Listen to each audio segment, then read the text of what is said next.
I was in the back. You were what? Yeah, I was on the phone. Trying to sneak back there.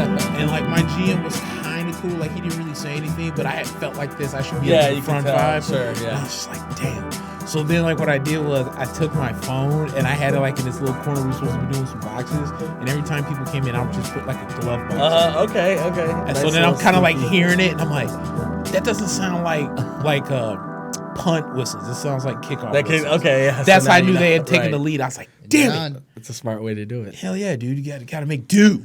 Yes, sir. Guys, hi. Hola, mi amigos. I just wanted to do real Enemies. casual today, you know. That's just right. like, hey guys, thanks Exactly. for walking in. How are you? Hey, let me just tell you what. Hold on. Let me get my other ear headphone on here so I can professionally hear the sound of my voice. And on top of that, let me turn myself up in the headphones. Turn my headphones Hold on, up. it might turn up the right one. Check. I think that's me. What, this one right here, the first that's one? perfect. You can leave it though. That's you, the first one? Yeah, that was me that you just Okay. raised up. All right. That's how I know I'm going deaf, by the way. That's what happens when you get old. Anyway, first off, I would like to say, please listen to our show on Spotify. I just got 6 free months of premium Spotify thanks to Xbox Game Pass. Just to let you know, out that's to why Xbox. Microsoft takes the biggest deuce on Sony when it comes to certain things. And we are legit on Spotify. Yeah. Like we've been You can talking see about us it on for months. Spotify, yeah. We've been talking about it for months. Yeah. But I was like, I gotta hear this for myself.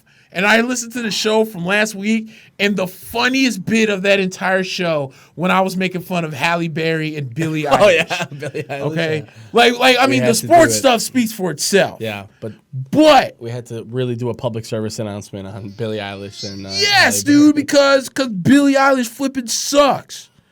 She's I know you freaking. like my meme after that. I know you like my garbage. meme game after that. You said what? I said I know you like my meme game of Billie Eilish.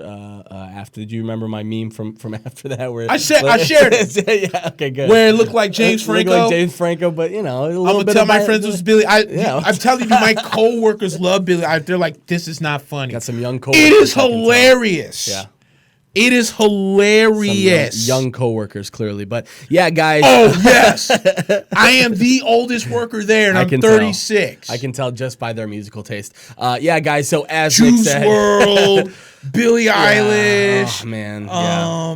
I can't do it. You know, But if I'm like, you know what the store song is now? It's Hunger Strike by Temple of the Dog. Because that song always comes in when we're working, and someone will sing the first 3 words, and then I have to finish it. I gotta finish it, right? Because me and some of my coworkers went to karaoke, and I was kind of smacked, and this guy comes up to me, he's like, hey man, you got a great voice. Do you know the song Hunger Strike? I was like, as a matter of fact, I do know Hunger Strike. Yeah. And he was like, hey, can we sing it? But you got to do the Cornell parts. I'll be more than happy to do the Cornell parts. I got that kind of voice. I'd be honored. So I'm up there jamming out. And my buddy was like, he thought I was ad-libbing the song until it got played at work. He was like, Nick, I'm not going to lie. I thought you were up there just messing around. He's like, that's how the song goes. And like, that was pretty much it. So yeah, dude. So they may know a little Temple of Dog and stuff, but nah, dude, I'm back there jamming to Metallica. You gotta put them on don't some know more. nothing. Yeah, you gotta put them on some more mature music. But guys, Oh, yeah. I can only go for so many. Like Nick said, hey, one every 3 songs can be that. But you know, let's make the majority of the songs just we can understand the lyrics. Huge But guys, Spotify again is live, so you can literally just listen to every single audio episode. I believe that's ever been posted.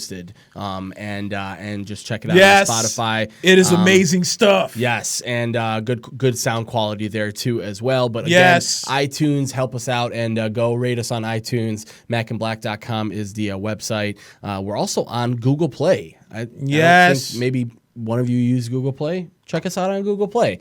Man, there's a lot to get to. Hey, can I say, like, I have a Google Home at the crib.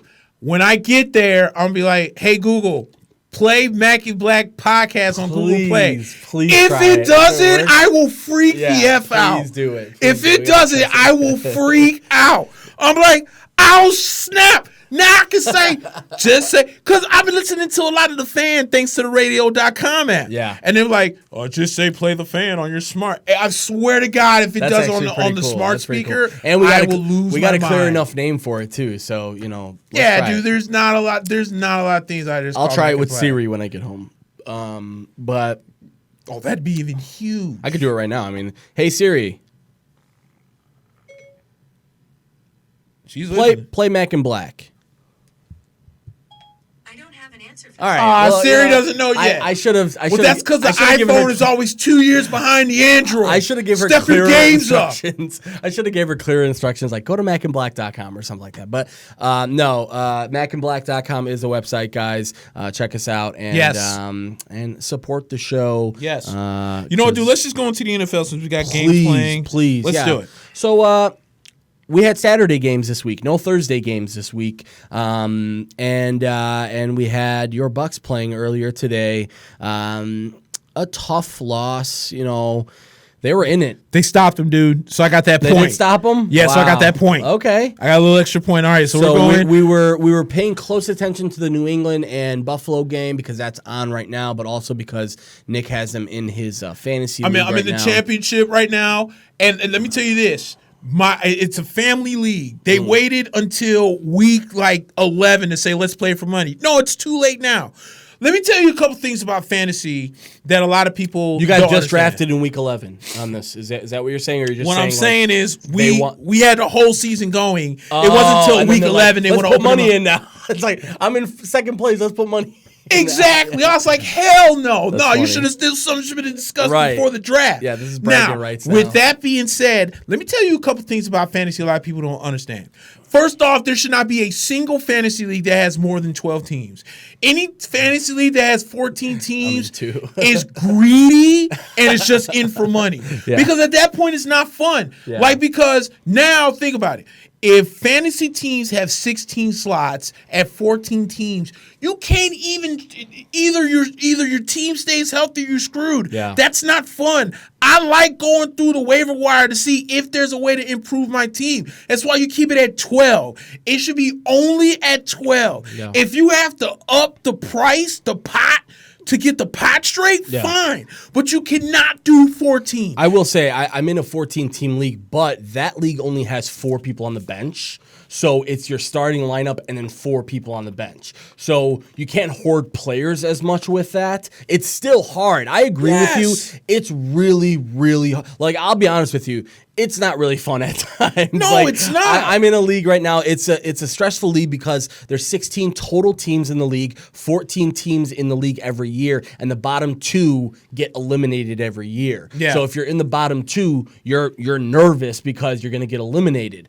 So it's one of these things where you're not really even enjoying the season. You're just it's one of those stressful things. Yeah. You're you can't, you're right. There's really not a lot of mobility on the waiver wire, even when you do have only 4 bench slots. Yeah. I mean, just imagine that. You've got a full team, including we had an extra flex this year. Mm-hmm. So we've got, legitimate spots going down the line and only 4 bench spots. But, the problem with that is that when the draft on a 14-team league is supreme. Yeah. If you don't draft well in a 10-team league or in a 12-team league, you can still find your way into contention. Exactly. Right? If you don't draft well in a 14-team league, you're done. Right. Just don't even worry about checking the scores. And then that goes to number 2. When you play for money, everyone's going to be there. Mm-hmm. You know what I'm saying? When you play for free, you get these guys that are auto drafting and this and that. But when you play for bread, there's a lot that goes into it. Look, if I win this championship, I hope there are some of my family members that are in there watching.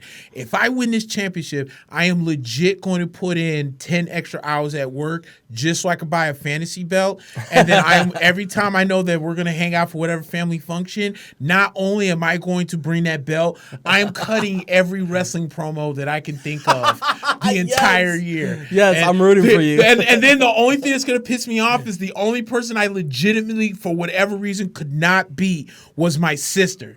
Because my sister has Lamar Jackson and Michael Thomas. Wow. The 2 times I faced her, they both went off. Wow. And I was like, damn it. Nice I team, give you one. The Monday night, San Francisco played Denver. They played Denver.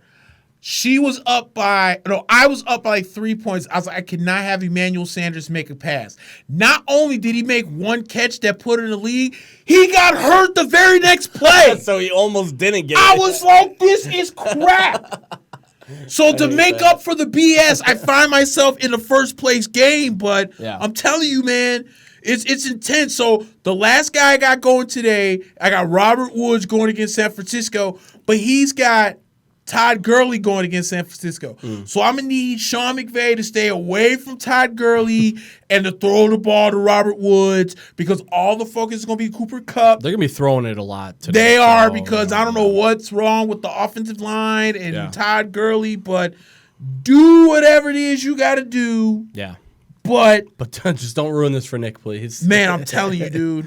So all my guys from here on out are all in prime time. Okay. Nobody plays at noon. Yeah. Because I just told you got before. The Kansas City. I picked up Anthony Miller and replaced him with John Brown because I have the New England defense. So it would have canceled each other out. Right. So to be on the safe side, because I looked at Anthony Miller and I noticed that he has put up 2 20-plus point weeks over the last 3 weeks, and you're going at home against a Huff Kansas City defense.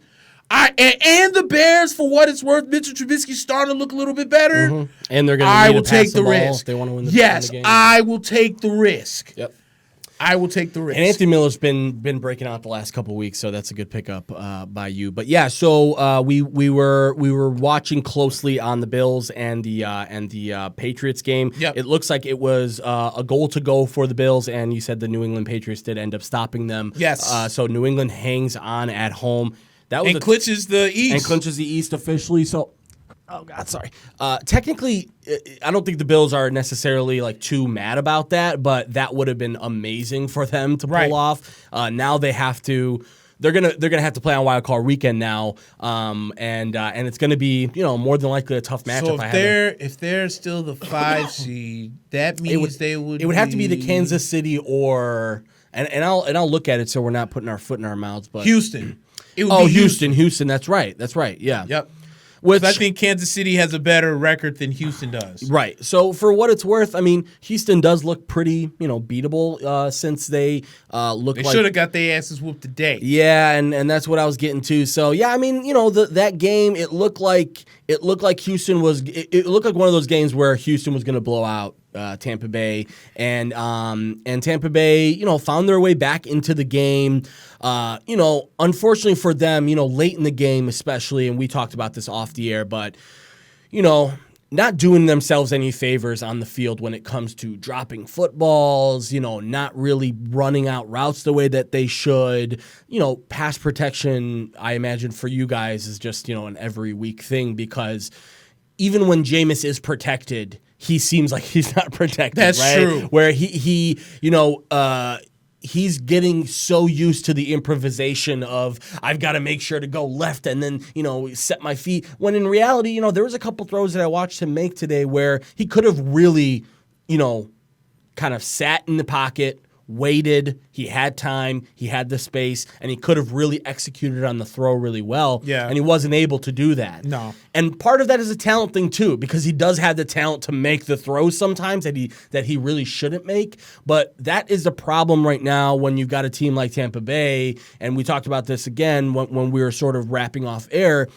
There's this sense of like Jameis is boom or bust, right? And if Jameis doesn't do this for us, then we're done. Yeah. And you mentioned it. It was 17-3, I believe, and the defense really kept them back in the football game, and Jameis was able to bring them back. But then you have that second to last drive of the game, 4th and 1, and Jameis goes to his most reliable guy, Cameron Brate, and he's wide open down the middle. I don't even think there's anyone around him to even be really scared of getting hit. He just dropped the ball. Yep. And you turn over the ball and you get the ball back after that. But Jameis throws an interception, and what's the headline after that? Jameis throws 4 interceptions. So, that's all you freaking hear. Yeah.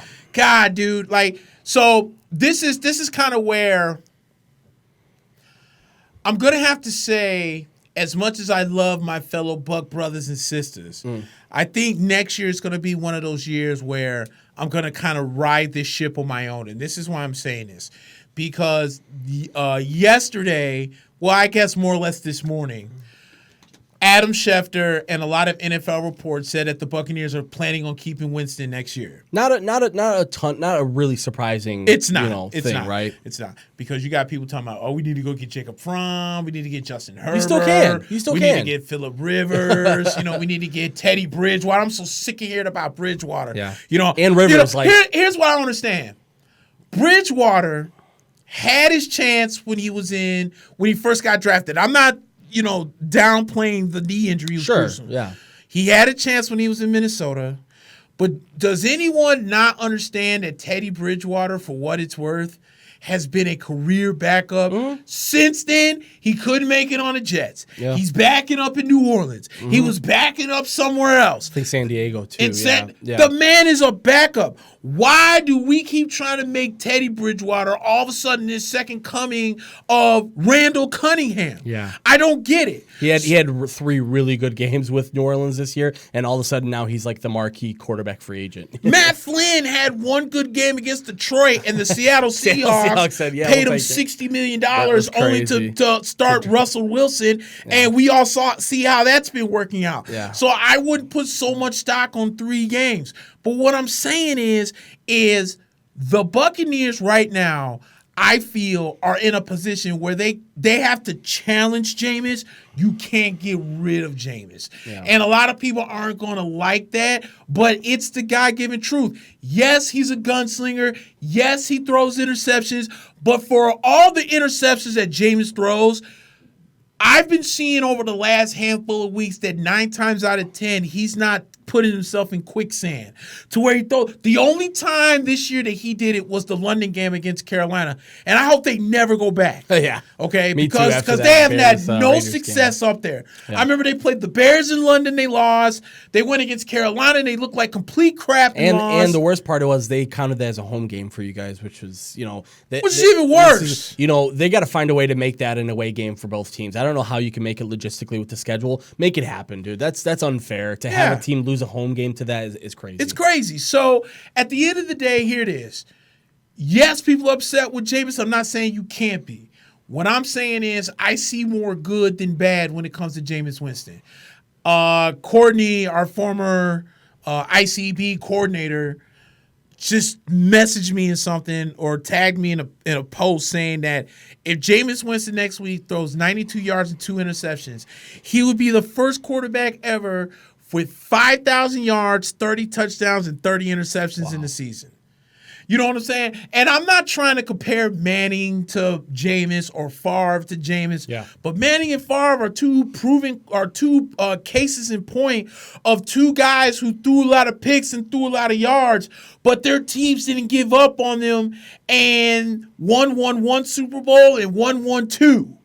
You get what I'm saying? So my thing is I feel Bruce Arians, and let's not forget that Byron Leftwich, this is his first year calling plays, and Tom Moore has kind of been there. And at the end of the day, if somehow you keep this chemistry together, I feel better results. Yeah. But not all Bucs fans feel that way. So in order for me to not lose my mind in 2020 when it comes to the football season, I might have to ride this shit myself. Yeah. Because there's no way, in my opinion, that I can go 16 games with being bothered by Bucs fans that's going to cry and bitch every single time what's his name throws an interception. I can't do it. Yeah, part of it is just like, dude, do you not know who this guy is, right? Like, I think after a while you almost have to be like, how long have you been watching this team? Because I'm not even a fan of the Bucs, and I know what you're talking about, and part of it is also that there's a frustration of we're not good enough, and that's it. We're not good enough, so nobody on this team is like untouchable, right? Right. And I get that in a sense, right? I think.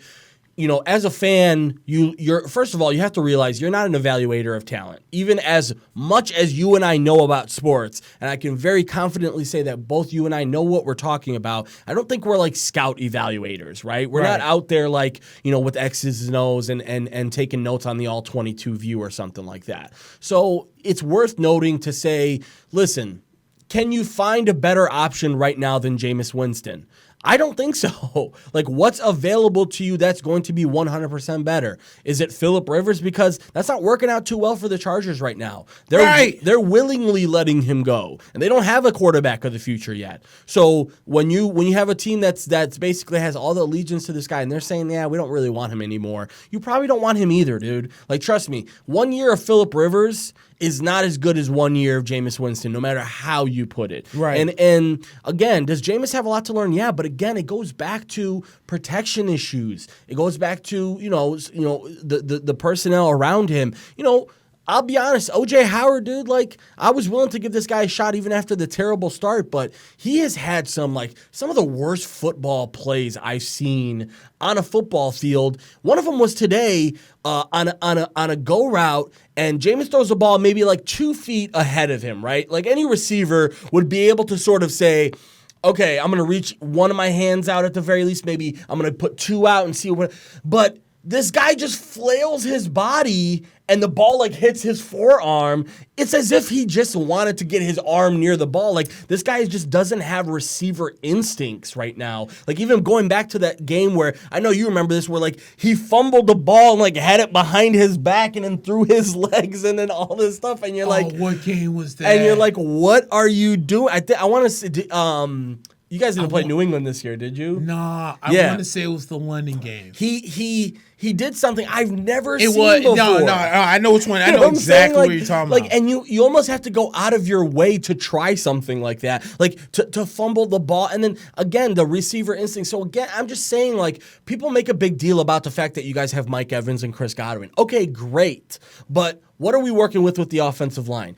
As much as you like Rojo and I like Rojo, is he the number one, running back that a lot of people have him being in the future? Not right now. Right. He still needs time to be that. So, personnel-wise, there's a lot to be desired right now from this team. And let's give credit where credit's due. They've done a tremendous job with this defense. Maybe not necessarily in the secondary quite yet, but they're young and they're going to grow. Because Jamel Dean had a really good interception today. And you could see the incremental improvements from them. Yeah. Even after they've let go of guys like Vernon Hargraves and some of the other guys they've let go of the last couple of years. Yep. So credit where credit's due. They've done the personnel sort of reshifting on the defensive side. Now you have to focus that on the offensive side. Yeah. Now you have to figure out what you're going to do here in the future with Jameis. And I think the smartest thing to do is not let him walk for nothing. Right? Like, that's the most important thing at this point, because if you let him walk for nothing, you're making another team better and you just made yourself worse. Right. So you bring him back. Maybe you bring him back on a franchise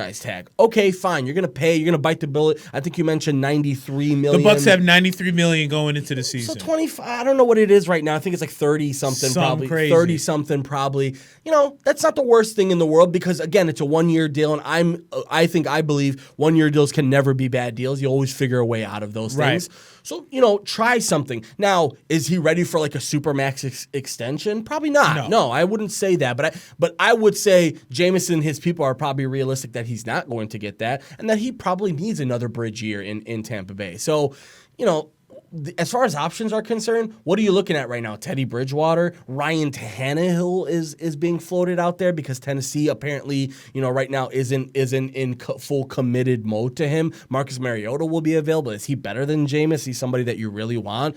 It's just something where it's like, as a fan, you get too caught up in the day to day and the week to week, and you just got to realize that just because this guy. Yes, he's throwing a lot of interceptions. Yes, he's making a lot of mistakes right now. But these are all things that I think can be remedied, and you don't find this type of arm talent. You don't find this type of vision in a lot of quarterbacks.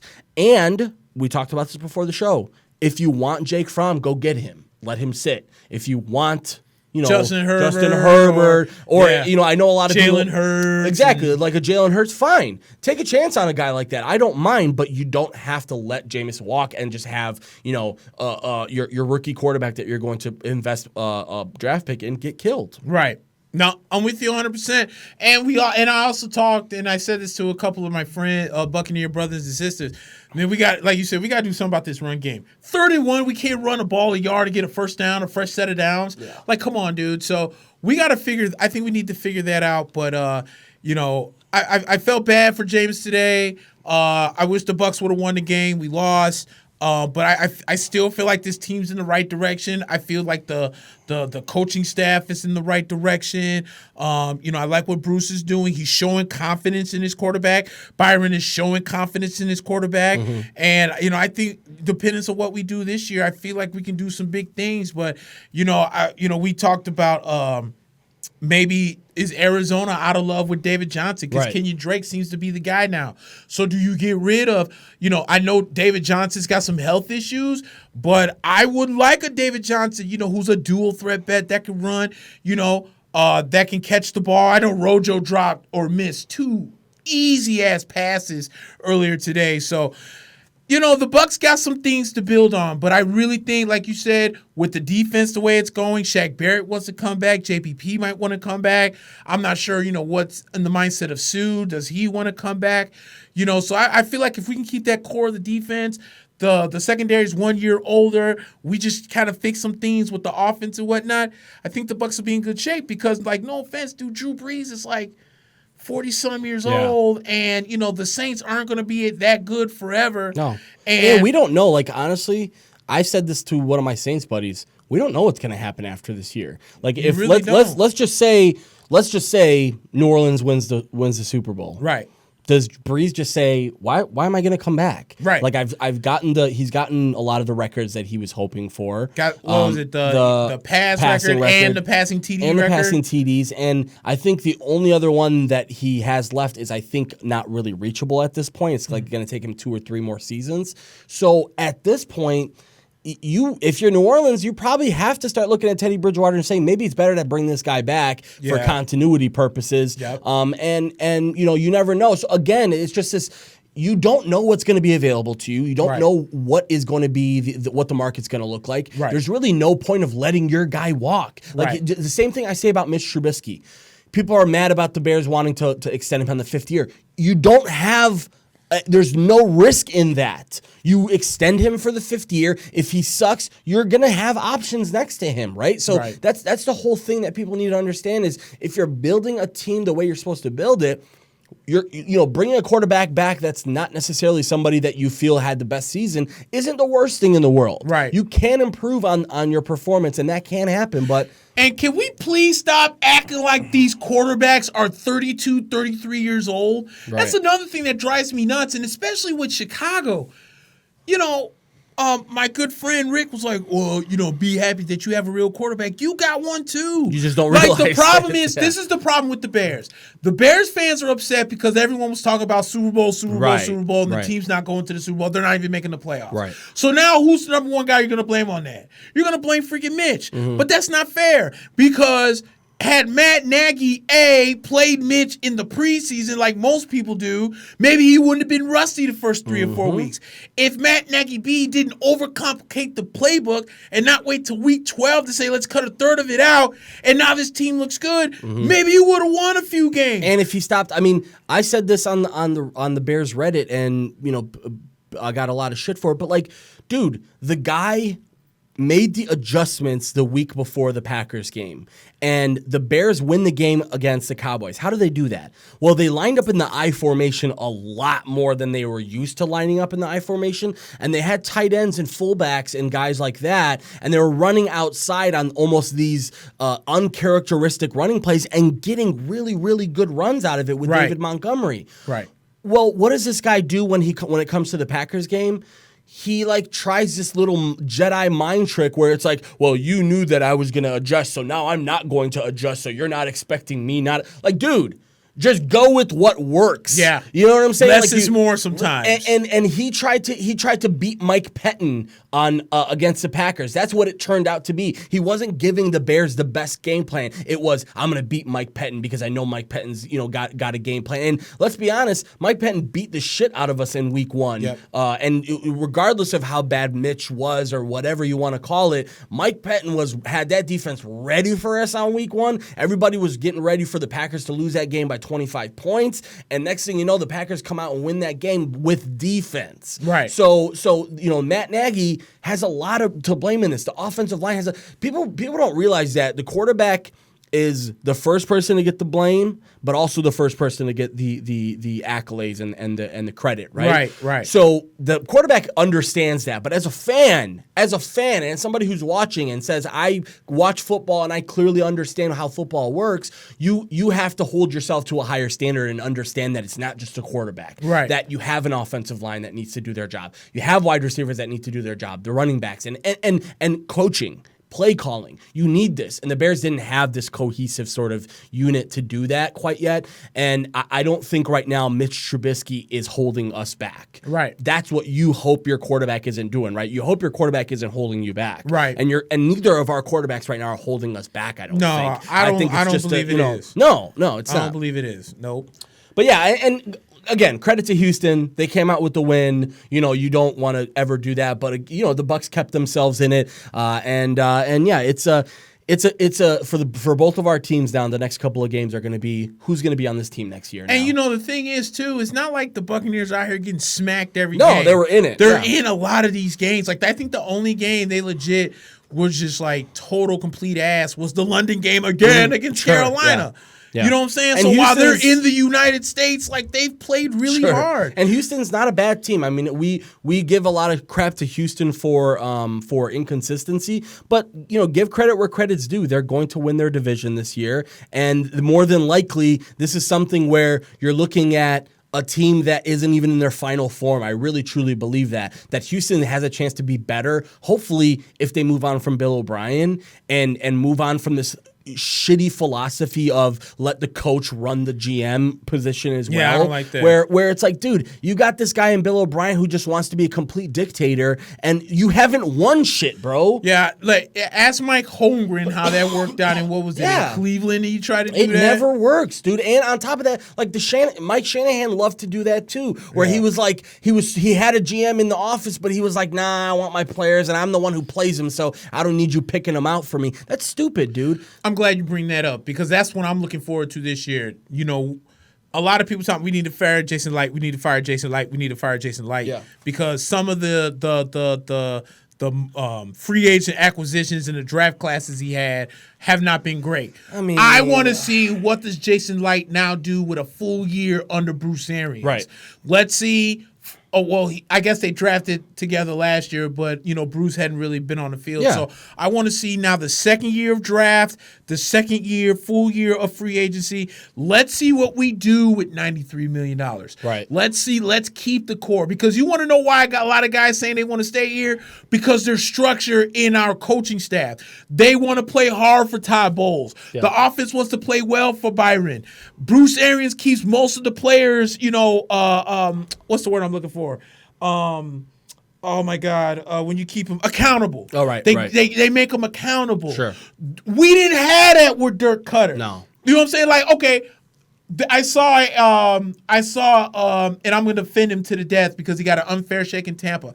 I saw an article with Todd Monken talking about, is he holding Baker Mayfield back? No, Baker Mayfield sucks. How about that? Yeah. Dude, we were the number one passing offense last year. You want to know why?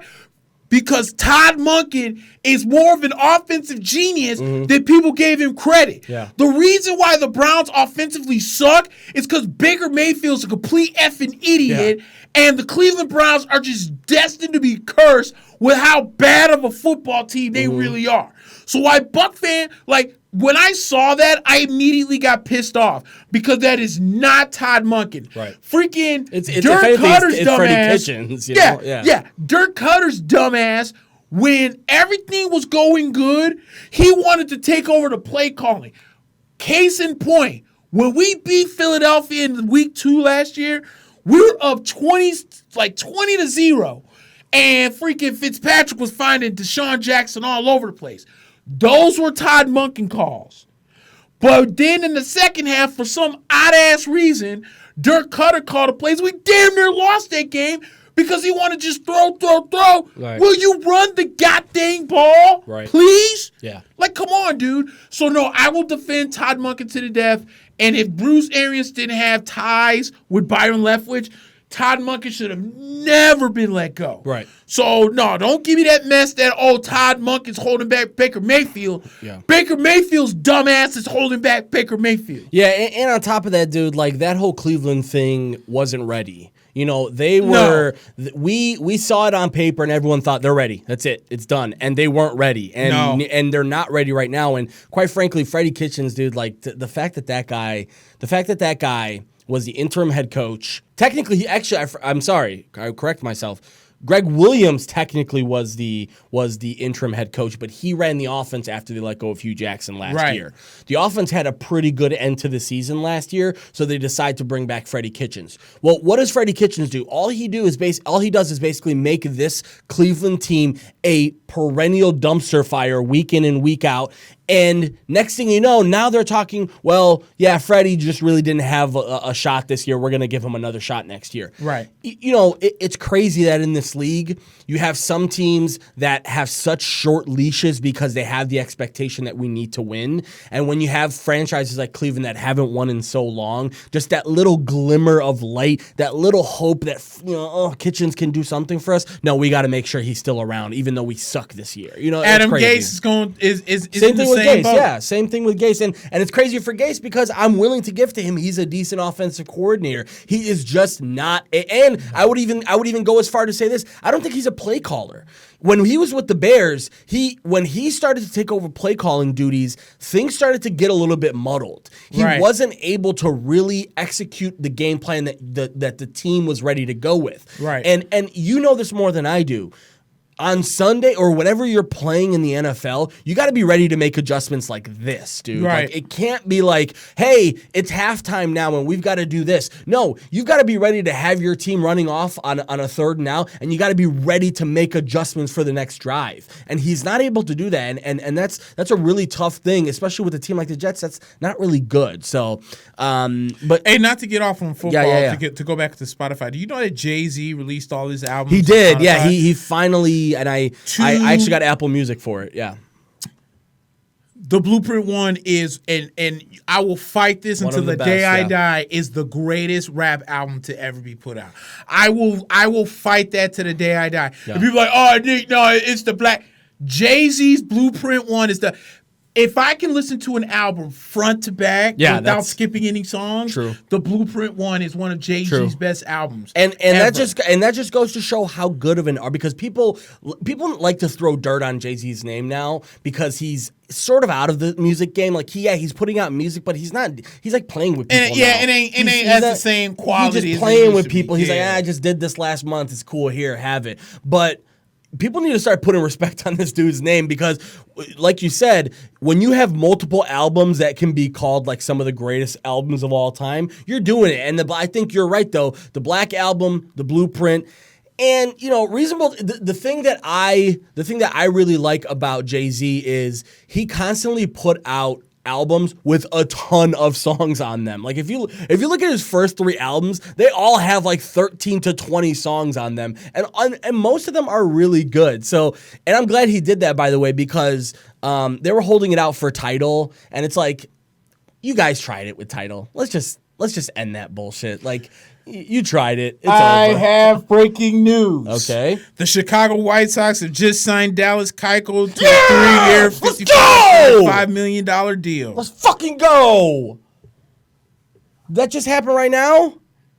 Yes. According to Yahoo Sports right here. I just got it too. Yep. Yes. So there you go. The White Sox got a guy. They got a guy, because I know we were talking off air, and I said that I thought that maybe the White Sox could look at oh God bless, Chance Adams, because I I feel Larry Rothschild let Chance Adams down. As developmental. It's not the sexiest pick for the White Sox, but if you can get Chance Adams to work with Don Cooper, to kind of and I'm not putting him in the same boat, but it's like what happened with Garrett Cole when he went to Houston. The one thing that they stopped doing with Garrett Cole when he was in Houston is they dropped his sinker pitch. It's like, it's not working. Let's focus on your fastball. Let's focus on your junk. That's all he threw last year. Wow. Maybe if Don Cooper can do the same thing with like a Chance Adams, well, okay, let's bring him in. Let's see if we can work with him. Let's see if we can get something out of him the Yankees didn't. And I'm sure you will, because I don't think this kid sucks. I just don't think that Larry Rothschild's all that good of a pitching coach. Like, okay, I'll give you a prime example. If I'm Larry Rothschild, and if I'm the Yankees in general, and I got CC Sabathia, that's a big dude, and CC Sabathia for the last 2 years has been fighting knee injuries, you don't think someone wouldn't have had the balls to be like, hey, bro, can you drop like 30, 50 pounds? Right. You know what I'm saying? And I'm not trying to sound like a complete dick, but I'm just saying. Because as a big dude and you're really active, dude, you have 200 and something pounds coming on your knees for almost 100 times a day, every 5 days. It's going to take its toll. Yeah. You know what I'm saying? So if I'm having knee issues, you would think one thing is to kind of lose weight or whatnot. So because the Yankees, last year damn near went with 90% of the year with injuries, they fired their strength and conditioning coach, which should have been done as the season ended. But I feel like they let him down on that. Right. And I feel the same way with Chance Adams, because think about it, under Larry Rothschild, we had, I think, Manny Banuelos that the White Sox got. My boy. Was supposed to be this. Him and Dylan Betances supposed to be the can't-miss prospects for the Yankees. Well, one got traded to Atlanta who found his way with the White Sox. The other one probably isn't even going to be with the Yankees next year because they can't agree with a contract. So, and I think Rothschild failed on both, because I think Dellin could be a starter, but they didn't want to make him a starter. And I think Manny, especially after they had Tommy John, they just gave up on him. Right. And Manny got it hurt again, unfortunately, last year. So but yeah. And for I was super psyched about hearing that, but I want to be clear, I don't think Dallas Keuchel is Garrett Cole, right? Like, my excitement there isn't because I think I got the Cy Young winning Dallas Keuchel. Right. My excitement there is because finally it's going to shut up some of these fans who say the White Sox aren't trying to win this year. They're not making enough of an effort. They need this. They need that. Clearly, the two best pitchers that were left were Ryu from the Dodgers and Dallas Keuchel. And the White Sox were in on Zach Wheeler. They were, people were talking about how they were in on a couple of other pitchers that they missed out on, including like Kyle Gibson and some of these other sort of mid-tier guys. And it feels really good to be able to get a guy like Dallas Keuchel in,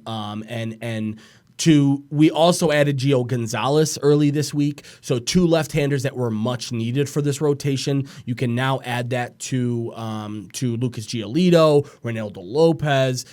You obviously have Dylan Cease. You'll have Carlos Rodon coming back later on this year. You're also going to have Michael Kopech coming back later on this year. This White Sox team is really shaping out the way that we were hoping it would be now.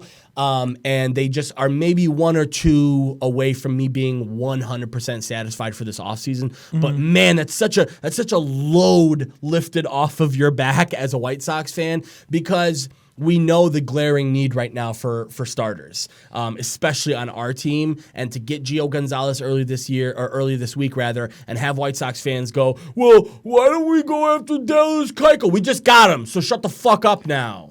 Stan wants to know who's next, because he's a diehard White Sox fan too. So I mean, listen. Or who's next? Actually. Who's next? Yeah. So I mean, if you're asking who's next now, that's a nice move. It's a nice move, because here's what happens now. Now you just got two starting pitchers, and you started this offseason thinking you need two starting pitchers. Right. You probably haven't stopped looking for pitchers. Right. I think you could still look at guys, especially like a guy like Chase Adams, or a guy, that's going to be in the middle of the road, maybe a guy who can help you out in AAA a little bit this year, but also come up and be a spot starter if you need. The White Sox had some of the most embarrassing guys starting games last year. Dylan Covey, as much as I like Banuelos, sometimes, Banuelos, Otismir Despaigne, these are guys that like shouldn't be in the league, right. And to have Gio Gonzalez and now Dallas Dallas Keuchel to put into your rotation now to add to some of these more respectable pieces. Now you don't need Reynaldo Lopez to be a number 2. You don't need Dylan Cease to come out and be amazing right away. You don't need Michael Kopech to come off of Tommy John and have to come back and be perfect. Carlos Rodon now can come back in I think right now they're thinking to be like a June thing. He can come back in June, and we would have literally six really good starters. The White Sox. I'm just thinking about this. I don't mean to interrupt. No, you're good. I think Betances looks good in the White Sox. I was literally about to say, when you mentioned Betances, I said he would look really nice because here's the thing that the White Sox have in numbers in the bullpen. They have lefties like a motherfucker. We got Jace Fry and Aaron Bummer, 2 of the best lefties in the league last year. We have them in our bullpen. Now you're looking at, okay, well, don't get me wrong, dude. I like Alex Colomé, but if you can find a replacement now and move Colomé to the 8th inning and now have maybe even a guy like Betances, because let's be honest, Betances didn't get a shot to be much of a closer, really only because of... That's not true. He did the year the Yankees traded Chapman to... Oh, that's right, to the Cubs. To the Cubs. Yep. That's right. And by the way, he did an okay job. He did an okay job. Now, his confidence, I think, really... Like, the wind really blew out the sails, and I'll never forget this. It was a game against the Red Sox when he came in the close, and Hanley Ramirez hit a 3-1 moonshot to center, and it pretty much ended the Yankee season. But he still kind of came back, and he's got the stuff. This man throws 99. Right. He's really worked hard on his breaking ball. Yeah. I still think, again, you put him with Grandal, you put him with Cooper, and I still think that they figured something out that freaking Rothschild overrated dumbass couldn't do. Right. And if you're the White Sox, you don't really have to force feed anything right now, right? That's what's so amazing about this Keuchel move. You don't have to go out and do too much now. Okay, now your starting rotation is pretty much set. You feel good about that. We talked about the Nomar Mazara trade before the mics were on. Nomar Mazara is a very solid 25-year-old from the Texas Rangers who's been playing in the MLB for almost 4 years now, and he was a top 100 MLB prospect at one point. He is a right-handed bat that we need really badly. The White Sox still really need a center fielder, I think, and maybe another depth guy at second base. So if you're thinking about what's next right now, here's what I will say. There's no way the White Sox can be disappointing the rest of the offseason, right? Like everything after this is just extra, guys. Right. We've already got what we need here. You know what I'm saying? And Cleveland right now is unloading. They traded Kluber. They traded Kluber. That trade makes no sense if you're for either side. Especially Texas. Why? That was a desperation move. We got this new stadium. We got it's a new stadium. Is what it is. So you're gonna go out and trade for Corey Kluber. There's a reason why the Indians are letting this guy go. And you went out there and traded nice young prospects. And let's be honest, does he make Texas that much better? No, they don't, dude. I still think, okay, technically Houston would still be the cream of the crop, but I still think the A's are the Astros and the A's are leaps and bounds better than Seattle, Texas, and whoever else. That's part of the reason why. That's part of the reason why Seattle unloaded and started dismantling their team maybe a year before they should have, because they're like, dude, what are we gonna do with Oakland and Houston? Like, are we really gonna come out? Missing out there? Oakland, Houston, Texas, and oh my God, I cannot believe Seattle, and I'm missing somebody Seattle. else. No, that's it, isn't it? Seattle, 5. Oakland, Houston, Texas. Oh, and the Angels. Sorry. Yeah. The Angels did make the move for Rendon, but again, we talked about this when it happened. Does that make me think, oh, the Angels are scary now? Not really. I mean, their lineup is decent, but after Ohtani, who's pitching? Oh, that's right. And on top of that, the Ohtani stuff is still an experiment. Let's be honest. It really is. Like we'll for everyone who's thinking this guy's going to come back and be like Cy Young type guy, we'll see. And that's what everyone's thinking, because think about it. Like, okay, so the Angels, the middle of that lineup is going to be in whatever order, but you're going to have Rendon, Trout, Ohtani, and I mean, I guess I'll still have to throw Pujols in there, even though he's in the back end of his career. Sure. I mean, that's a nice little murderous row from 3 to 3, 4, 5, 6, 2, 3, 4, 5, or whatever. But you know this more than anyone. Do 4 hitters get you a World Series? Oh yeah, no, not really. Because man. after that, it's a huge drop off. And let's be honest, they still have a ton of holes. Like we don't know what's going to happen in the outfield. They're probably going to start some guy we've never heard of in right field this year. They're not looking to bring back Cole Calhoun. So this is why I'm trying to explain to White Sox fans. This exact moment is why you need to be patient. Yep. Because you don't fit a square peg into a round hole. Pretty much. You can, let's be honest, you can hammer it down as much as you want and it'll get in there. But that's what we talked about when we were at Reps last week of prying open your window of winning. You don't have to do that. You can be patient. Now that you have Keuchel in here, again, the weight is lifted off you, and you don't have to do too much. Now, if you're a White Sox fan, I'll be honest with you. If we don't make one move for the rest of the offseason, I still feel good about this team. I'm still looking at it like, man, Tim Anderson had a career. By the way, the batting champ last year, but I just found this out on Reddit this week. Yohan Moncada had the 8th best balls in play batting average. Mm-hmm. The 7th best of all time last year. Tim Anderson was not too far behind him. Tim Anderson was the 12th best of all time last year. Now, again, if you're a White Sox fan, temper expectations. You expect maybe it'll take a little bit of a drop-off, right? You're not going to be able to get historical numbers out of them anymore.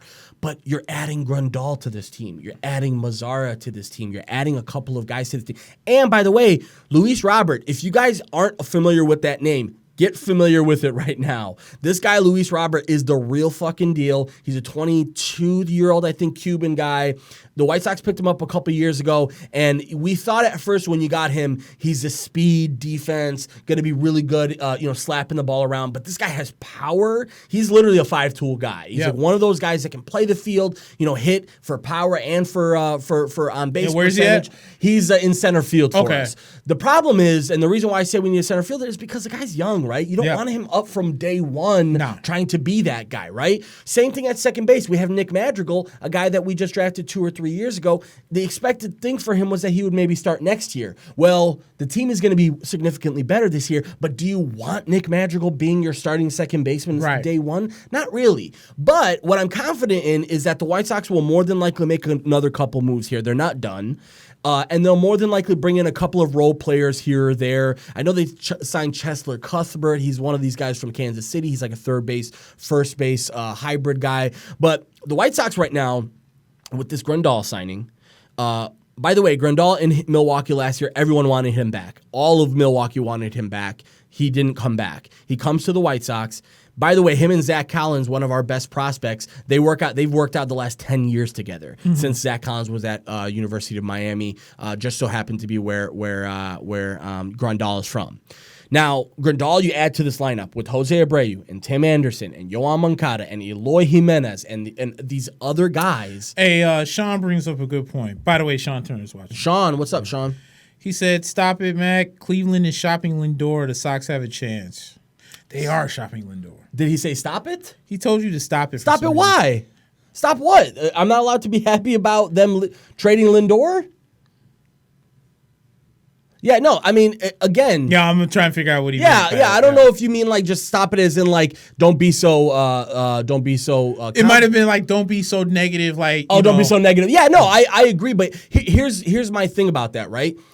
How do you get? Let's just say this in general. How do you get your heart broken? When you have these expectations that you set for yourself that aren't realistic. Right? Yeah. You know what I'm saying? What a good way. Yeah. I've learned this. I've learned this the hard way, right? Year in and year out, you learn this the hard way. That the only way to have this really deep sense of I see what you're saying. He's telling you to stop with the patience, the time. Right. I see what you're saying. Yeah. He's saying Twins versus White Sox for the division. So you're 100% right about that. But here's another problem with that. I have the Cubs to look at as an example. Huge example. And I totally right now saw what happened with the Cubs. Now, don't get me wrong. The Cubs got their ring. Nobody's going to ever take that away from them. But the Cubs thought they were ready right away. And what happened was their window was still open, but it wasn't wide open, right? And they were trying to, again, pry it open a little bit. We talked about it with the Hayward signing. They brought Hayward in, not necessarily because they thought he was worth that money, but just as an announcement to the world. We're ready. Here is what we're going to do. We're going to bring in Jason Hayward. Now, again, the White Sox are ready. Don't get me wrong. But what I also will say is I'm not going to put any sort of expectations on young kids this year, especially not guys who have never played the majors. I still very much want the White Sox to come out and be very aggressive for the rest of this offseason and pick up some depth over the next couple of weeks. It would really help us. But you're right, though. At what point do you just go, fuck the patience? Let's go. Let's do this. We have the team. I think you should do that. So your starting five is not going to be, because he just put up here. Yeah. He isn't Sean. Giolito, Keuchel, Cease, and Gio Gonzalez. So it'll more than likely, because you have to think about it like this: Rodon and Kopech can't start the year. Right. They're both going to be back maybe 2 months after the start of the season. Right. So you're going to be looking at May, June. You're looking at Giolito, Dallas Keuchel, Reynaldo Lopez, Dylan Cease, and Gio Gonzalez. Those are 5 guys that are more than likely going to be guys that will start the season in the starting rotation. What happens, though, now is because you've added Keuchel, you're able to move back Reynaldo Lopez and Dylan Cease in the rotation. You're also able to move Gio Gonzalez back in the rotation, because when you picked up Gio Gonzalez earlier this week, White Sox fans, they have this PTSD in this way where they're like, we're so used to just getting guys who are just sort of 1-year stopgaps, and they think, oh, that's it, Gio Gonzalez, they want him to be the number 2 starter. No, you don't need him to be the number 2 starter now. You brought in Dallas Keuchel. You see Giolito, I don't think is a guy who's going to be a candidate to be taken too much of a step back this year. But let's be honest, am I going to expect Giolito to be Cy Young award-winning Giolito next year? I can't. I really can't have that expectation, because I believe me, I watched that team last year. A lot of the stuff he was doing will never be replicated again. Right. He was putting up some crazy innings against the Yankees, against the Astros, against some of the best teams in the league. You talking about Ronaldo? I'm talking about my boy Giolito.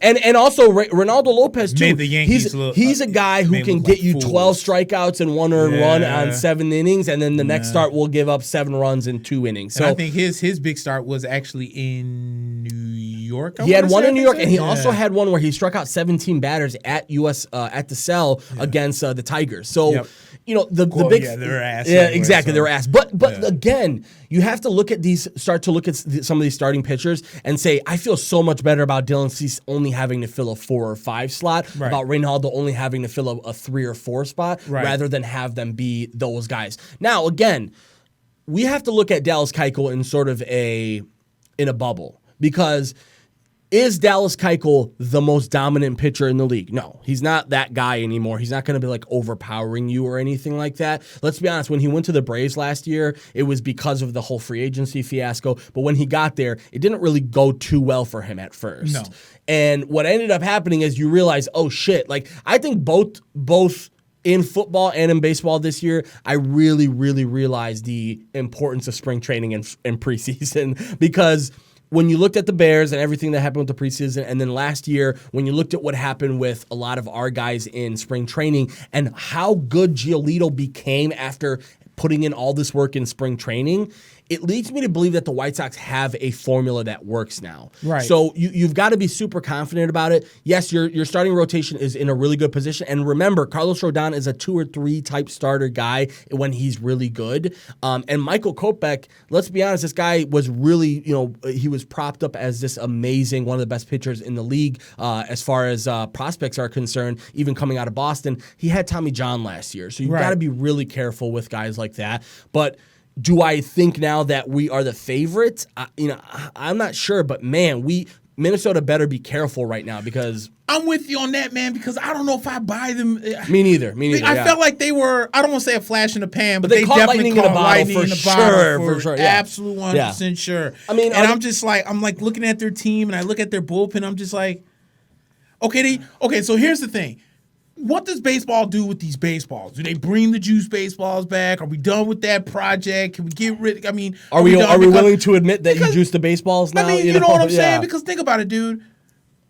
Like, okay, I can understand the Yankees being up there at the most home runs in a year, but I mean, I know Miguel Sano's a good player, and I know some of these guys that the Twins have are good players, but I would never have thought that they were going to lead the league and beat the Yankees. And remember, they're on a historic pace when it came to power last year. Like, are they really going to be able to keep that up, especially in that stadium where, that stadium, when things go well in the summer, it's really easy to hit in that stadium. But when things aren't going well, it is fucking tough to hit in that stadium. And trust me, I know because the White Sox play there and they suck there, especially hitting the ball. Sean says the White Sox have more starting pitching talent than the Cubs do. Yeah, but you know what? I almost can't disagree. And you know what I want to say, though? I do want to defend the Cubs a little bit here, and let me tell you why. Mm-hmm. What did we say last week? We said Theo Epstein's going back to his Boston days. Definitely. He's going back to his days of, I'm going to make 1,000 moves this week. You're not going to know one of these guys. You're not going to recognize one of these names. I'm going to sign them for dirt cheap pennies on the dollar. You're not going to even know. They're going to slip into spring training, and you're not going to even know who they are. But if they turn out well, they're going to make our team, and they're going to be pretty okay. So if you're a Cubs fan, are you super, super happy about some of these moves? No, you can't be. But what I will say is, Cubs fans, be patient. You got to give Theo Epstein the benefit of the doubt at this point. The guy right now clearly understands that this team is in a different transitionary phase. Now, apparently, they've sort of cooled off on the idea of maybe trading Contreras and Bryant. I don't necessarily understand that. I really believe, like a guy like Contreras, for example, if you know that Contreras is going to walk in 2 years, you almost have to trade him, right? Yep. Like you can't, Bryant's going to walk next year. So maybe they're waiting for Bryant's value to come up a little bit, maybe a midseason trade next year. But, let's be honest, how can you get more value in midseason than you can right now? What if he comes out and has a disappointing start? The Cubs, though, man, it's not a dumpster fire is what I want to say. You're not hopeless. Like, let's stop this. I've seen a lot of Cubs fan with this woe is me. Like, this is like somebody who eating a McDonald's meal saying like, dude, like this sucks. And then somebody who hasn't eaten in 3 days, like, yo, fuck you, man. Like I haven't eaten in 3 days. That's a good Fucking point. Enjoy that, man. That's why, point. as a Sox fan, I'm trying to tell you, enjoy the McDonald's meal. I know it sucks right now, but shit, I haven't eaten. So I just want you to understand that, yeah, it's not sexy. You're not going to love it right now. But what the Cubs are trying to do right now is trying to bring in the type of depth that you need. We talked about it. You need 90 guys in an organization every single year. You're going to have to try and make some of these guys better than they are. So, yeah, if you looked at the Cubs, like, it's crazy because if you look at the Cubs additions, they've made like 20-plus additions this offseason. You just don't know who the hell any of these guys are. Sean says they have no starting pitching depth. He said that's why they have to trade Bryant because Contreras gets you nothing. Contreras, at this point, the only reason why he gets you nothing, though, is because they forced his value, right? Yeah. Like, they've forced their hand, and what happens is teams are like, I'm not going to give up much for this guy if I don't have to. Why would I, right? But the problem with the Bryant thing is that it's so attached to his performance. You don't necessarily know which guy you're getting sometimes. Are you getting the MVP level Chris Bryant? Are you getting the guy that sometimes really doesn't show up and can't, sometimes, I'll be honest with you, sometimes you can throw 3 straight, fat, 90-mile-an-hour pitches straight down the middle to Chris Bryant, and he won't hit them. I've noticed that. There are some times where he just can't hit anything. So you can't have that happen at the beginning of the season. If I'm them, I'm still trading both of those guys. The reason why I'm trading both of those guys is because I'm not expecting much out of this season. Mm-hmm. Like, we gotta, what Cubs fans have to understand that the White Sox are understood after 2005 is that expectations change after the curse is over. The curse is over now. You already got your ring. There's no such thing as the 100-year drought anymore. There's no like, woe is me, we need to win every year. No, you got your ring now, and your mentality has to change. It has to be like, how can we set ourselves up to be good for the next 5 years, not just the next 2 years? Yep. And so let me say this. I'm being told that the Bucks are destroying the Knicks, which is no shock. I've been trolling, you know what? I wouldn't even say trolling, but I've definitely have put it in the heads that the Cubs need to just go ahead and let us get Schwarber, dude. Let's just call it. Let's call a spade a spade. If his knee is good enough to play left, look, we'll. All right, here's the thing. We could do that too, but here's the thing that kills me about Cubs fans. If you get Schwarber, we better get in Duhar, or we better get Frazier. Or here's the funny one. We want both. I swear Cub fans cannot be this stupid. I saw somebody respond to you say, I'm not going to let you have him for easy after what you did with Chapman. Like, yes, what does that have to do with anything we're talking about? Because we didn't want to trade Gleyber Torres. Where were you going to put him? Yeah. Where are you going to put him? And you got a World Series out of it, bro. Right. Like, no but matter. They mad because they seen this man drop 38 And home I will runs. say, Gleyber is going to be an amazing player. But again, if you tell a team, I'm gonna tell, let's say, the San Diego Padres. I think what's the name of their shortstop? The amazing shortstop, not Machado, but the other guy, not Urias. What is his name? The White Sox traded him for James Shield. Anyways, he's one of the best young young players in the league. If you told San Diego, hey, you're gonna trade this guy this year, but you're gonna win a World Series this year, they're taking that. How are the Yankees retarded, Sean? I can't wait to hear this one. Uh-oh. He said the Yankees are retarded. Let's figure out they're retarded. Well, you know what it is with the Yankees every year. Oh, it's the evil empire is back, and they're just gonna buy their way to the World Series again. It's a tired sort of trope, and it's also sort of untrue because we look at what happened over the last couple of years. They've missed out on some of the biggest free agents. Garrett Cole is a pretty, I wasn't surprised, but I was pleasantly surprised to see that the Yankees made that happen because they didn't have to. You know what kills me though? It's like, okay, so first off, the whole luxury tax thing went down. I think the only teams that really had to pay were the Yankees, Red Sox, and Cubs. Right. And the Red Sox were desperate to get out of it, and the Cubs were desperate to get out of it, but the Yankees weren't. No, they're not. No. And they're not that they're trying to be desperate to get out of it with J-Hab. I am going to go ahead and Stan says Tatis. Tatis, yes. Okay. Fernando Tatis, thank you so much. Yeah, amazing player. But again, if you told the Padres you've never had a World Series and you give up this guy, unfortunately, he's going to have a Hall of Fame career, but you're going to get a ring out of it. I'm taking that. Let me put it in White Sox terms. Tim Anderson. Wait a minute. The White Sox had Tatis Jr.? They did. They traded James Shield for. No way! I don't want to talk about it, man. I'm sorry. I don't want to talk about it. You know what's funny? Amongst the reason why I don't know this kid's name, unfortunately, is because amongst White Sox fans, we call him the one who's not named or the person you don't name. Because he's the guy we infamously gave up for the great James Shields. And on top of that, by the way, we ate up most of Shields' contract on that trade too. So we gave up a future Hall of Famer and a lot of people thinking Tatis. And by the way, James Shields had one of the worst statistical seasons ever for us as a pitcher. So, yeah, well, after the whole Keuchel high, I guess I deserve to have my high ruined. Hey, I'm telling you, Sean. Sean is saying that Schwarber and the Yankees are a perfect match. Dude, they are. Dude, that left field with Schwarber, that dude would hit. Yeah. 50 home runs. The problem with the Schwarber thing is that you can't DH him every day. You can't. And you also can't play him in the field every day. I get it. He's not costing you games anymore in left field, which is good. That's a huge improvement. It used to be that he would cost you games in left field. Now he's serviceable, right? But my problem with that is that, we saw how valuable defensive assets are in the playoffs this year. And let's say, for example, the Yankees are in the playoffs, right? And you have to go play in, let's say, Fenway. And your left fielder being able to play stuff off the wall really well is a big factor in how well you do. I think Gardner, there? So, see, that's a great point because I feel like this happened last year. No offense to Edwin Encarnacion, there's no reason why he should have been in Game 6. It should have been Giancarlo. That was crazy. If Giancarlo was able enough to at least go out there and DH, he should have been in there. Right. Dude, I would have taken a bad quad from Giancarlo Stanton than the bogus wrist of Edwin Encarnacion because if we all know Encarnacion's swing, he likes to hold the bat.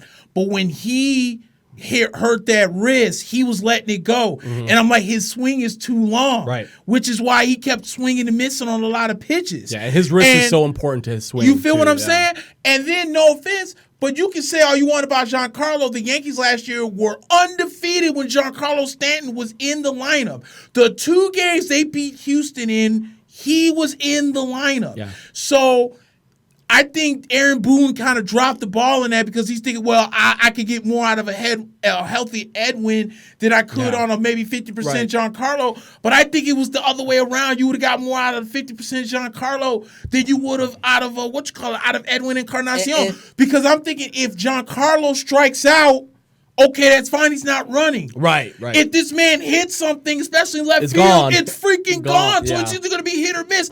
I can take that. Right. But I couldn't take what happened with Edwin. So that's a great point. But I think with the Schwarber, see, if you go out there, well, I'm just saying, I'm not even saying this is going to happen because Yankees, they lost Mike Tauchman last year. And that was huge because Tauchman was really getting hot. My question with the Yankees, what's going to happen at first? Now, me personally, and I know a lot of Yankee fans aren't going to want to hear this and everything. I don't know how much I have faith in Luke Voit and whatnot. I was going to say, Luke Voit is, he had a pretty nice start to the season. Bingo, but he finished horribly. Okay. One guy that I've always been intrigued with that I would love the Yankees to go get is former first baseman of the Blue Jays. He might still be there. Justin Smoke. Yeah. I think Smoke's left-handed stroke in Toronto would be money. Yeah. And he's a switch hitter too. The Yankees need a left-handed bat that's not named Brett Gardner. Yeah, because Brett Gardner's like 40. Yeah, he signed with the Brewers. Smoke did. I saw that the other day. Sean says, "What do you want for Hap?" Well, here's the thing about Hap, right? Matt Carpenter. Yeah, right. Take your best play.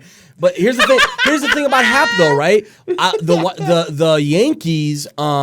The Yankees didn't want to play they didn't want to show their hand when it came to Hap. Right. But the media out of the winter meetings kept leaking shit about Hap. And that is what really led people to believe that he was going to be a salary dump. The Yankees don't have to dump his salary. They don't. Thank you, man. That's Thank what really man. bothers me about this. Thank you, man. They were talking about with the White Sox Thank you. that the White Sox were willing to take on Hap, but the basically the real crux of it was that the White Sox didn't want to give up anything. They didn't want to give up anything. They just wanted to basically pay Hap his money. So yeah, I don't see exactly why you have to trade Hap, especially after you saw how important it is to have a fourth and fifth starter last year. And especially when you got questions, if you don't think that Devi Garcia is ready and you don't know what's going to happen with Domingo Germán, right?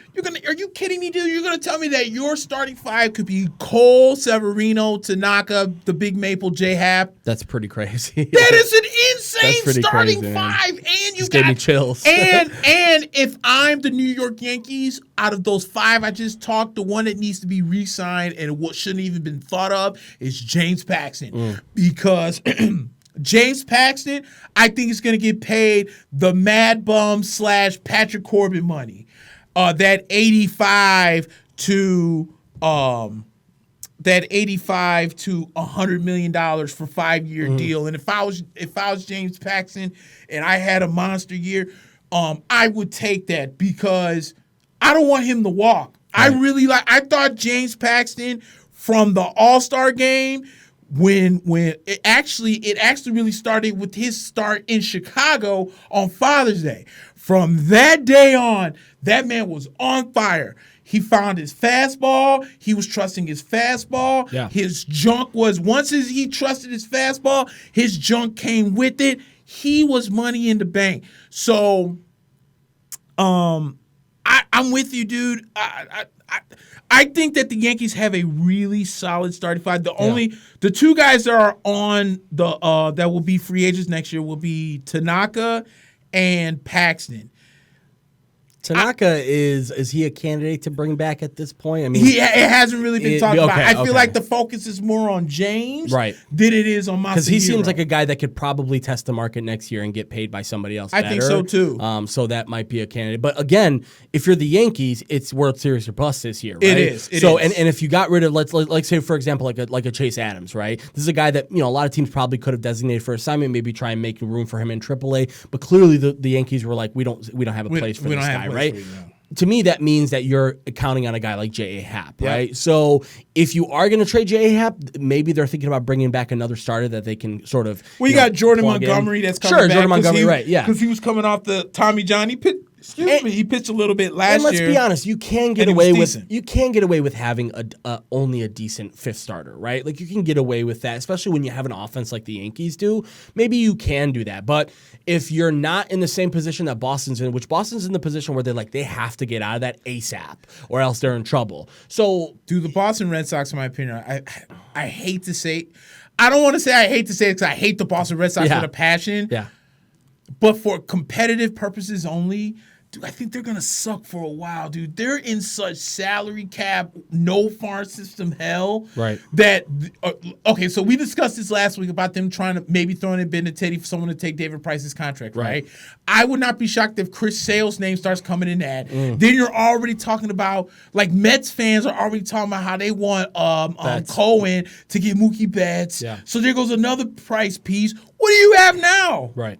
Like, you don't have anything now. Like, you have Rafael Devers. And they prioritized Jackie Bradley to try and bring Jackie Bradley back. I get it. Jackie Bradley's an amazing fielder, but such an inconsistent bat that, like, that's a perfect example of a guy that maybe you can shop and get back some prospects, because part of the problem with the Red Sox was that they tore apart their farm system in the process of all of this. Right. Let's remember, guys, that the Chris Sale trade to the Red Sox took away the two best prospects the Boston Red Sox had in one day, in Yoán Moncada and Michael Kopech. Right. So the Red Sox were very willing to get rid of pretty much anybody that they could to steal another World Series. And, let's be honest, they were able to make that happen. But, man, yeah. Steven asks, the Yankees are looking into Joe Panic. Would you make that move? Is that bullpen? Yeah, he's a second baseman guy. The guy he used to be on the Giants. He was on the Giants. Joe Panic. So here's the thing about Joe Panic. The Giants, the Giants let him go last year. He is definitely not the same guy. He's also like one of those guys that's for the rest of his career going to middle like for spring training invitations and hope that he makes the team. And then Sean says, I'll give you Tyler O'Neill and a prospect. Tyler O'Neill's pretty fucking good. Is Tyler O'Neill a left-handed bat? No, he's an offense. Yeah, I think he's a righty. I think he's an outfielder, but dude, we're stacked in the outfield. He was one of the guys that the White Sox were thinking about back when. I think, who are we trying to trade, and St. Louis was interested. I think he's an outfielder.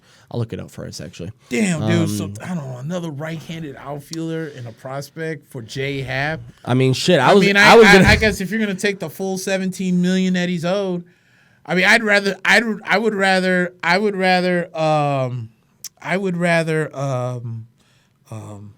us trade Jay Happen and maybe like the kid out of you know what? I don't want to. I'm done trying to trade Clint Frazier. Right? Can we just play this man at left, let us do his thing? Do this whole bringing him up, sitting him down, bringing him up, sitting him down. Now we're talking about, do we split time with him and Talkman and all this other nonsense? I was about to ask you, play, dude. I was about to ask you if you would take Blake Rutherford back for Hap. Hell no. Blake Rutherford's not really working out too well for the White Sox right now. I mean, he's still. Who did we give you for? I think it was the Tommy Canley trade. It was Tommy Canley, and I keep forgetting about Tommy Canley. And we gave up another guy too in that trade that was pretty good. I forgot who it was. We gave up 2 arms to you guys in that deal, and we got back what turned out to be. You did give us Blake. I can't think of the second arm for the life. Oh, Tyler Clippard. Was it Tyler Clippard? No, it wasn't Tyler Clippard. That was No, you got him after us. Yeah, we got. Yeah, no, I'll look it up for us so we don't go crazy about it. But wait, what's the outfit that busted his knee on the Oh, you're talking about Charlie Tilson? No, that's not it. Who was the right fielder who busted his leg? He tore his knee. Oh, you know what? He's not in the White Sox. Never. It happened at USL. It happened at the Cell. Yeah.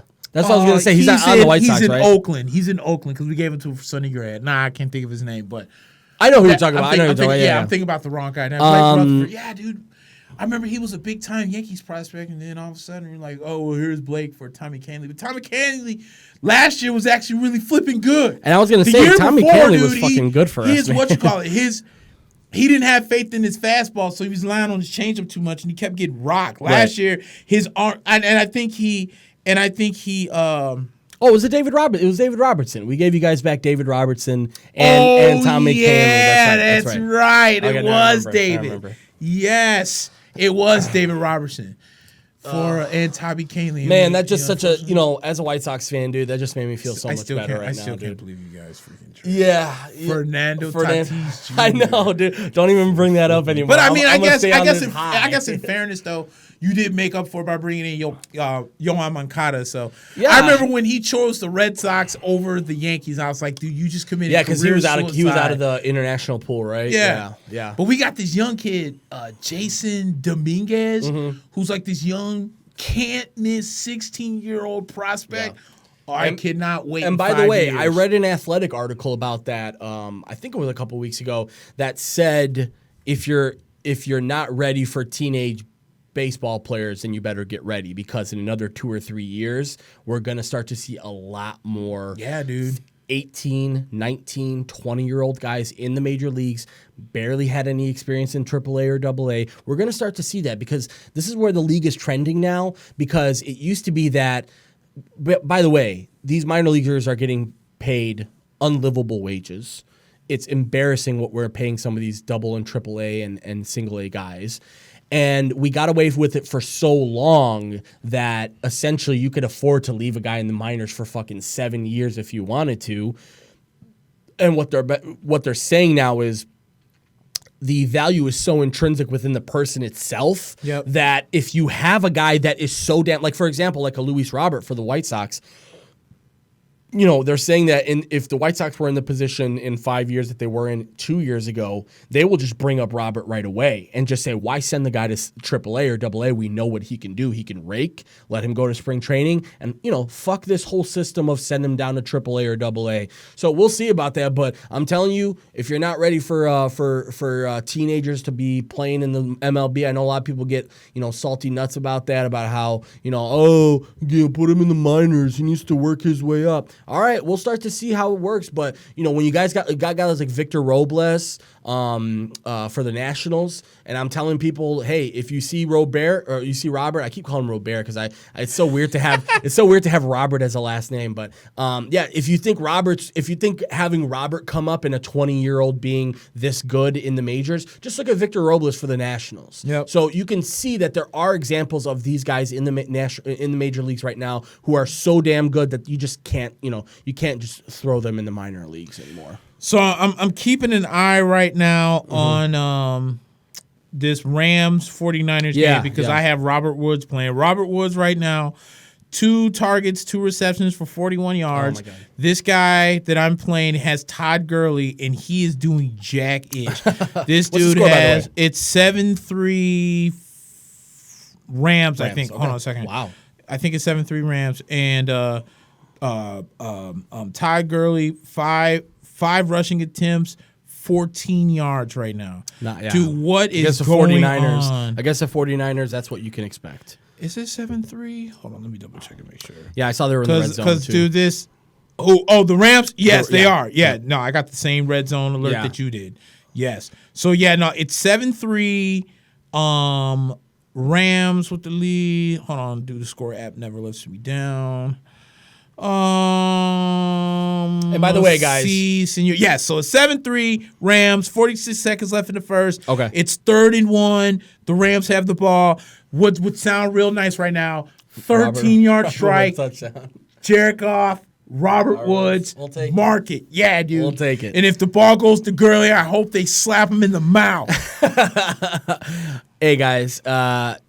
So, we're keeping an eye on all the games for you. We're going to get into some football for sure because we did cut that off to give me the breaking news of Dallas Keuchel. That might have been the best news I've gotten all week. So, thanks for that, White Sox. And Jerry Reinsdorf, apparently you're not so bad. You know, you're okay, I guess. You got us Dallas Keuchel. So, but again, guys, help us out. We say it every single week.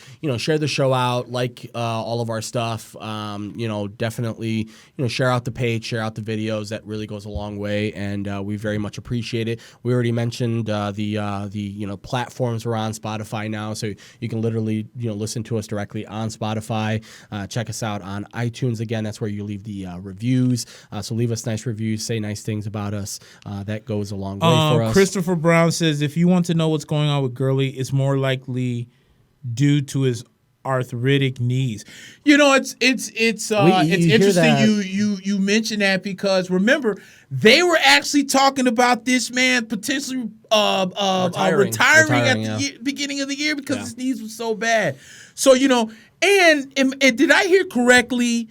Was it last week or the week before that Whitworth is the most? I think it was last. Who did the Cowboys just got? No. It was last week. that Whitworth is the most penalized offensive lineman in the league? Because, I mean, dude, they were getting their asses whooped last week against Dallas. And he's damn near 40. You know, that's the thing about a guy. And people wanted to, I think somebody said, somebody mentioned to us, I think it was one of our live show at Reps, that their offensive line has been so consistent. They haven't. That's really the catalyst, the Achilles heel of this Rams team is their offensive line. Yeah. If you look at them when they're good, their offensive line is very good. And they pass protect really well.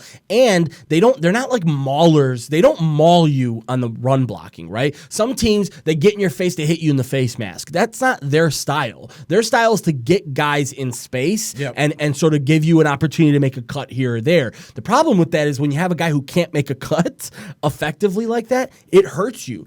By the way, that's why they drafted a running back this year. That's why they prioritized Malcolm Brown. Remember, Malcolm Brown got signed by the Detroit Lions, and they matched that, which you rarely ever see a restricted free agent match in the NFL. They matched that, which was a pretty hefty deal. So they clearly don't think Todd Gurley is 100%. Christopher Brown is also saying, and Jerry still has his work to do, he needs to find a left-hitting right fielder in the mold of Jermaine Dye for the Sox. We just talked about Nomar Mazara, Christopher.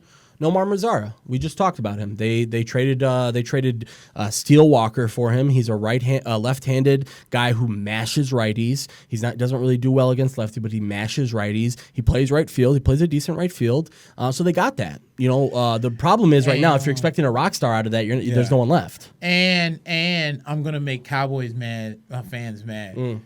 If they win Sunday, Jason Garrett's back in 2020. You can't convince me otherwise. Because look. How though? The only reason why, there's a couple of reasons. A, because Jerry's a fool. Jerry Jones is a fool when it comes to it. But Jerry Jones, in my opinion, has to do what I call the Steinbrenner. Not so much die. I'm not being that ignorant, but remember in the heydays of the Yankees championship runs, yes, Brian Cashman was the general manager. But if George Steinbrenner wanted somebody, he was going to go out there and sign him, and you just had to deal with it. Sure, yeah. Towards the end of his life, George kind of took 5 steps back, just was the owner, went to games and said, my son Hal and Hank will run in the game.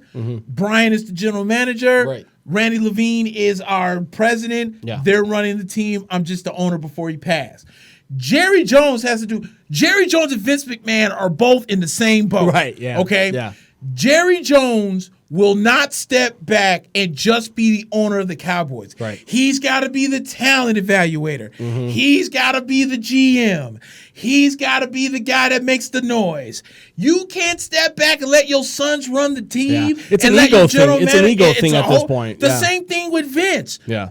If you're looking at Triple H right now, who's running NXT, which is a far superior show than AEW, ROH, Impact, Raw, and SmackDown all combined, and you're not understanding, well, I don't understand why the ratings of Raw and SmackDown are so low. Because you got guys who are getting pushes that shouldn't be, and you got guys who that should be getting pushes aren't, and you got guys that are champs that shouldn't be. Brock Lesnar, love him to death, should no longer be the WWE champion if he's not going to be out there. Rey Mysterio, love him to death, should not be the United States champion because the man is 50 years old. You're going to tell me of all this young talent that you have, you don't. Shinsuke Nakamura is the most boring wrestler in the WWE. He's still the Intercontinental Champion. You can't take the belts off of these boring-ass wrestlers and do better booking. Yet, meanwhile, you got Tommaso Ciampa was supposed to go to SmackDown, and he loved NXT so much that he said he would retire before he moved up to the main roster. What does that tell you? You get what I'm saying? And Jerry Jones is doing the same thing. Dude, step back. You have not won a Super Bowl in almost 25 years.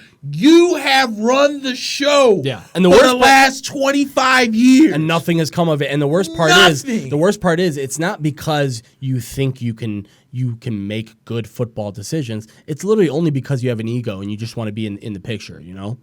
Yeah, all right. So Sean says Jason Garrett is not back. I'm telling you, if I don't think it's a guarantee either. I don't even think he's getting I don't know why. I think that Jerry Jones went out and said that stuff to Jason Garrett and the team when he said, "Oh, this team should be better than what we're playing." Blah blah blah blah blah. It's like the most passive aggressive way to tell your guy I don't want to bring without you back going into the locker room and doing it in front of them. Jerry Jones gonna do it in front of the TV. That's true. To make the Dallas Cowboys still stay relevant, even though they suck balls right now outside of last week. Yeah. And so now what are they gonna do? Well, I didn't know if I hand the ball off to Zeke Elliott when we're in the red zone, that he might actually run up the middle for 15 or yards. If we protect the passer, he'll do better. Be damn. I didn't know that when I got guys like Amari Cooper and Michael Gallup and Randall Cobb, and even though Jason Witten's 75 years old, I didn't know he could still make one-handed catches, protect my investment, and have him throw. Come on, dude. Are you serious? That's another funny thing about everyone. You waited till week 15 to do that? Right. And that's a funny thing about everyone giving him credit about Amari Cooper, as if like, wow, you scouted this diamond in the rough. No, everyone knew who Amari Cooper was. He just traded for him. That's all he did. Right. You know? For some reason, John Gruden thought it was the most genius dude to get rid of Amari Cooper. And by the way, I got Khalil Mack out of one of those trades, but you can't really tell John Gruden shit right now because that team looks a little bit better this year. And next year, even though they've fallen off hard, weeks, but still, again, when you expect nothing out of somebody and they give you something, you got to be a little bit impressed, right? So I was impressed with that. And by the way, they're still set up really nicely over the next 2 years with first round picks. I'm gonna make a guaranteed pick that's probably gonna go wrong. Oh shit, let's do it. Something tells me the Oakland Raiders are gonna do one of two things this year. Either A, they're going to draft a quarterback with the Bears pick. Okay. With whoever's left. So it could be Fromm, it could be Herbert, whatever. Yeah. But why do I feel that Nathan Peterman is going to get a starting job next year? Oh, my God. Think about it like this. Who's backing up David Carr? It's Glennon right now. Glennon and Peterman are both behind him. And I believe Glennon probably is going to walk, too. John Gruden, when he did that Gruden's camp, was high on Peterman, and he was high on Glennon. He was. Now, I understand the Glennon thing. I think Mike Glennon is a better quarterback than people give him credit. Yeah. Peterman sucks my balls. Yeah. This is the same guy who threw 5 attempts and 4 of them got intercepted. It was that one game against Jacksonville. One of the worst quarterbacks performance of all time. Exactly. Okay, so with that being said, I'm telling you, if Nathan Peterman has a killer camp next year, he's starting. I think David Carr, or I keep calling him Derek Carr, is out in Oakland this year. They've got no way he's coming back. A lot of people are saying he's want too him close. There, but they tried to give him a shot. And boy, did he look like 8 cans of complete ass last week against the Jacks. They had no business losing that game against Jacksonville. Especially the way that they did, too, with just dominated. Man. You going to tell me on 2nd and goal, you couldn't, you had all the time in the world, and the best you could have done was throw the ball out of bounds. It wasn't even, it was 4th and goal. It's the last play, and you're not going to give your guy a chance. You're not going to give your guy a chance. Just throw the ball out of bounds. Just throw it up. You know what it reminded me of? When what's his name jumped the line in that movie, The Replacements, and he was just throwing the ball all over the place, like shit. That's what Derek Carr looked like. One of my favorite movies of all time. Yes, give me an absolute flipping break. That Derek Carr did that, dude. And it was the last game in Oakland. Right. Give the fans and the guy you have nothing to play for. Give him a shot. I'm just gonna throw it. Screw it. And by the way, I don't want to excuse the way Sweet Mama Cedar. I don't want to excuse the way that Oakland fans, handled the losing to the last game in Oakland. Facts. I don't want to give excuses for that. Certainly that was out of the I don't think it's ever okay to throw anything onto the field or do anything stupid like that. But when you have a quarterback who does that, sometimes you're like, fuck this team, and they're going to Vegas next year anyway, so who cares? Right, so what am I here for? Yeah, exactly. What are we doing? And by the way, they've been planning this Vegas stuff for a long time. Yeah. So I think they have an exit plan ready for pretty much any player on this team, including Derek Carr. I agree with you 100%. Let's see. We got some comments. Christopher Brown says, Vince is going to meddle in WWE's affairs to the day he dies. Yeah, I know, but man, dude, it is now time to pass the torch. But has he or has he not gotten better, is my question. Has he gotten better at it over the years? Because that's all I would really ask of somebody like Jerry Jones. I would just ask of Jerry Jones, first of all, stop with this nepotism bullshit. Mm-hmm. Every owner has to have their fucking son as an executive. It's like your son, just because his last name is Jones, doesn't mean he deserves a job there, dude. I agree. You know what I'm saying? Like, at the same time, you need to be, like, remember when the whole Bill Parcells thing happened with the Cowboys? And everybody was starting to say, wow, Jerry Jones, he's really going to bring in Parcells and give Parcells a chance here. And all Parcells was telling you when he was there was, I'm not getting a chance. Nobody's letting me do anything. Nobody's letting me do my thing. And at the end of the day, that never worked out. And part of it was because of Jerry Jones. So all I'm asking of a guy like Jerry Jones, just take your hands off a little bit. I don't need you to take your, I don't want you to be looped out of our meetings. But at the same time, like, dude, stop with all of this, like, I need this guy, I need this guy. No, you're not a GM, bro. No, you're not. I knew you weren't a GM when you try to convince the world. I'll never live this down. When you try to convince the world and the Cowboys nation that Felix Jones was the better running back than Darren McFarland, yeah. I will never live that down. I will never forget that until the day I die. When I was like, "You're an idiot." He was a backup in his own team. Yeah, no kidding. He was the backup on his own team. They're on the same team, and he was a backup. And Darren McFadden was at least on the way of winning the Heisman. Yeah. And you're gonna tell me that you thought that Felix Jones was a better running back on your board than Run DMC? Give me a break. Christopher Brown also says that Rey Mysterio is going to do the job for somebody at Mania. He's earned the right to do that, I guess. Urban Meyer 2020, Sean thinks for Dallas. And Christopher Brown says that mock drafts I've looked at have the Raiders taking Mack replacement with the Bears pick in 2020, which would be the 18th overall with Kenneth Murray, the linebacker from Oklahoma. But is that really a replace? Like, let's be honest. Is there anybody that you can possibly select in the 18th pick in the draft that's going to be a game-changing That's true, because Khalil Mack was like the fourth or fifth? He was like the fourth or fifth pick. And by the way, it's really fucking hard to find guys like that. Like, let's be honest, the whole that's why it surprised me when Josh Allen this year was passed up by the Giants and some of these other teams. The Giants, the Raiders themselves. And next thing you know, Jacksonville, again, they didn't need him, but they found themselves in the position where, like, these guys are hard to come by, so we almost have to select this guy. But you know what? Here's the problem. It's the same thing that we talked about last week. Josh Allen was a 3-4 linebacker, and they're playing him as a 4-3 defensive end. He's out of position. Yeah. He's way out of position. Yeah. You know what I'm saying? He's a stand-up guy. He's a stand-up guy. Yeah. That's why I thought, don't get me wrong, Salim Farrell is a good player and all, but he wasn't even the best. They literally only selected him because he fits the system. Yeah, That's really all it is. A typical Mike Mayock move. Yeah. So my thing is this.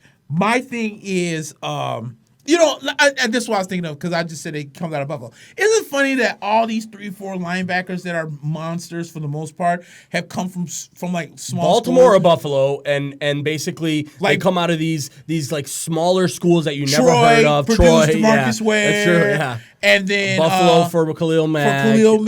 I mean, Josh Allen, when he gets to a 3-4 system, went to Kentucky. That's not great of a football school. Yeah, no, that's... And when Von Miller came out of A&M, that's not really that big of a football school. So, I mean, dude, these 3-4, but it's all about it. And I mentioned this. With the Miami losing to the Giants last week, that puts them now at number 2. Right. And I think Brian Flores runs the 3-4.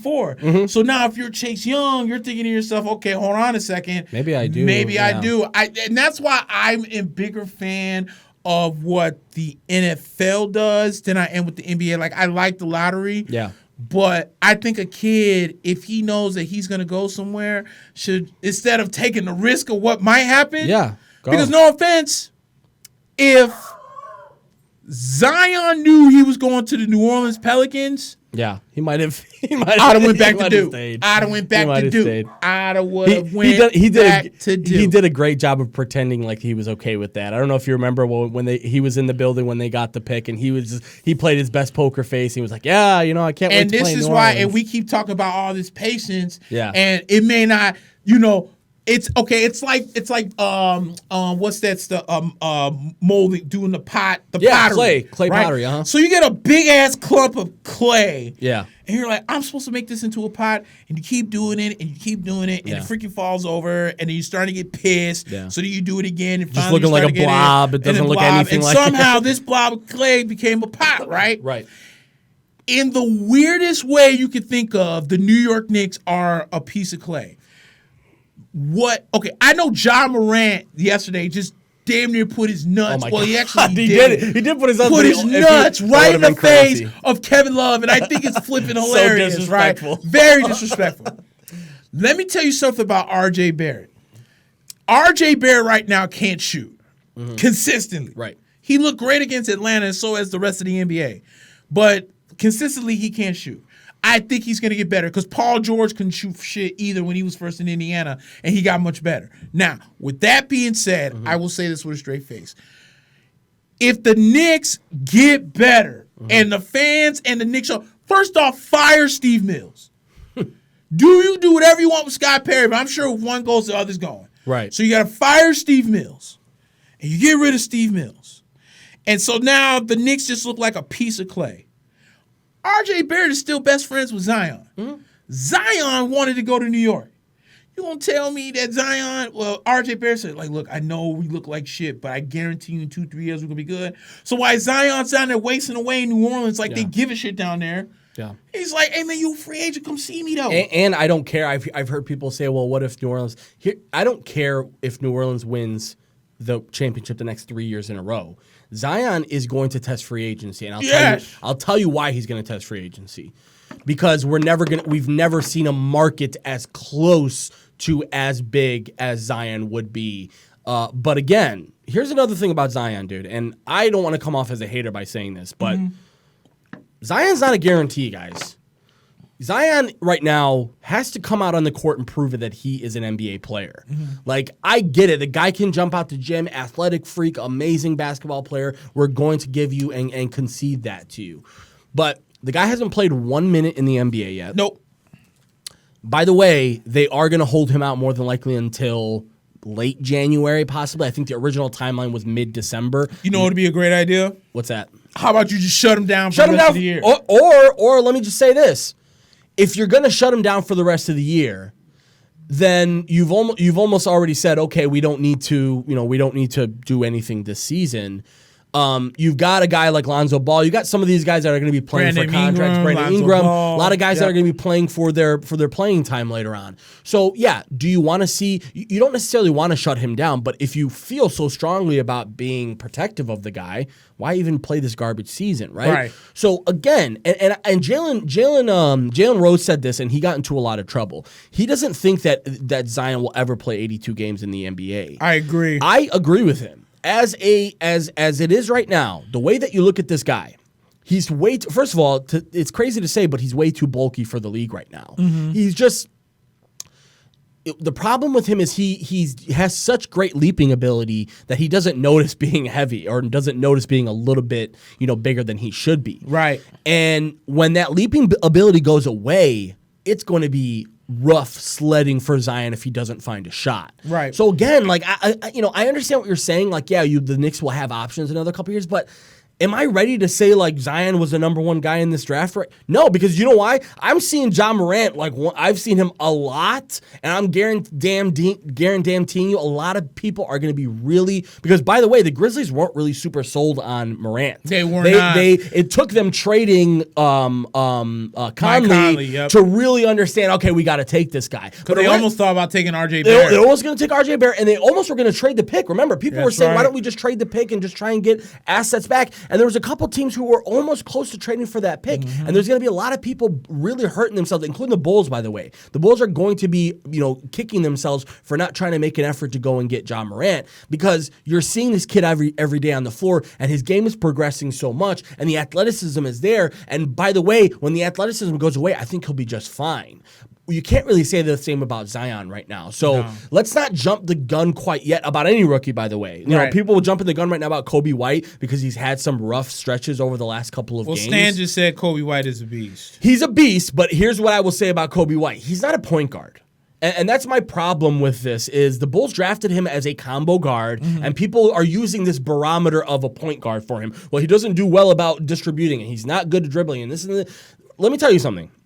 He's 19 years old. Right. He's a one-and-done player who, by the way, one-and-done point guards are always notoriously struggle in their first year. We saw it with De'Aaron Fox. We saw it with a bunch of these guys that were. Because what was Ja? He was a sophomore? Ja was a sophomore, and Kobe was a freshman last year. And by the way, a lot of people were thinking Kobe would come back last year because he still has some holes in his game. He's not a giant leaper. That's the problem with him. He's 6'3". He's got a 6'4", 6'5" wingspan. He's decent in that front. But what happens is when you ask a guy like that who's a combo guard to be a point guard, he's going to look bad at times. Yep. He's 19 years old, so he's already going to look bad, right? So, again, we have Bulls fans who are already jumping the gun about Kobe White. Oh, this guy's a disappointment. We should have took Tyler Herro. A lot of people are saying we should have took Tyler Herro because he was such a, guaranteed shooter.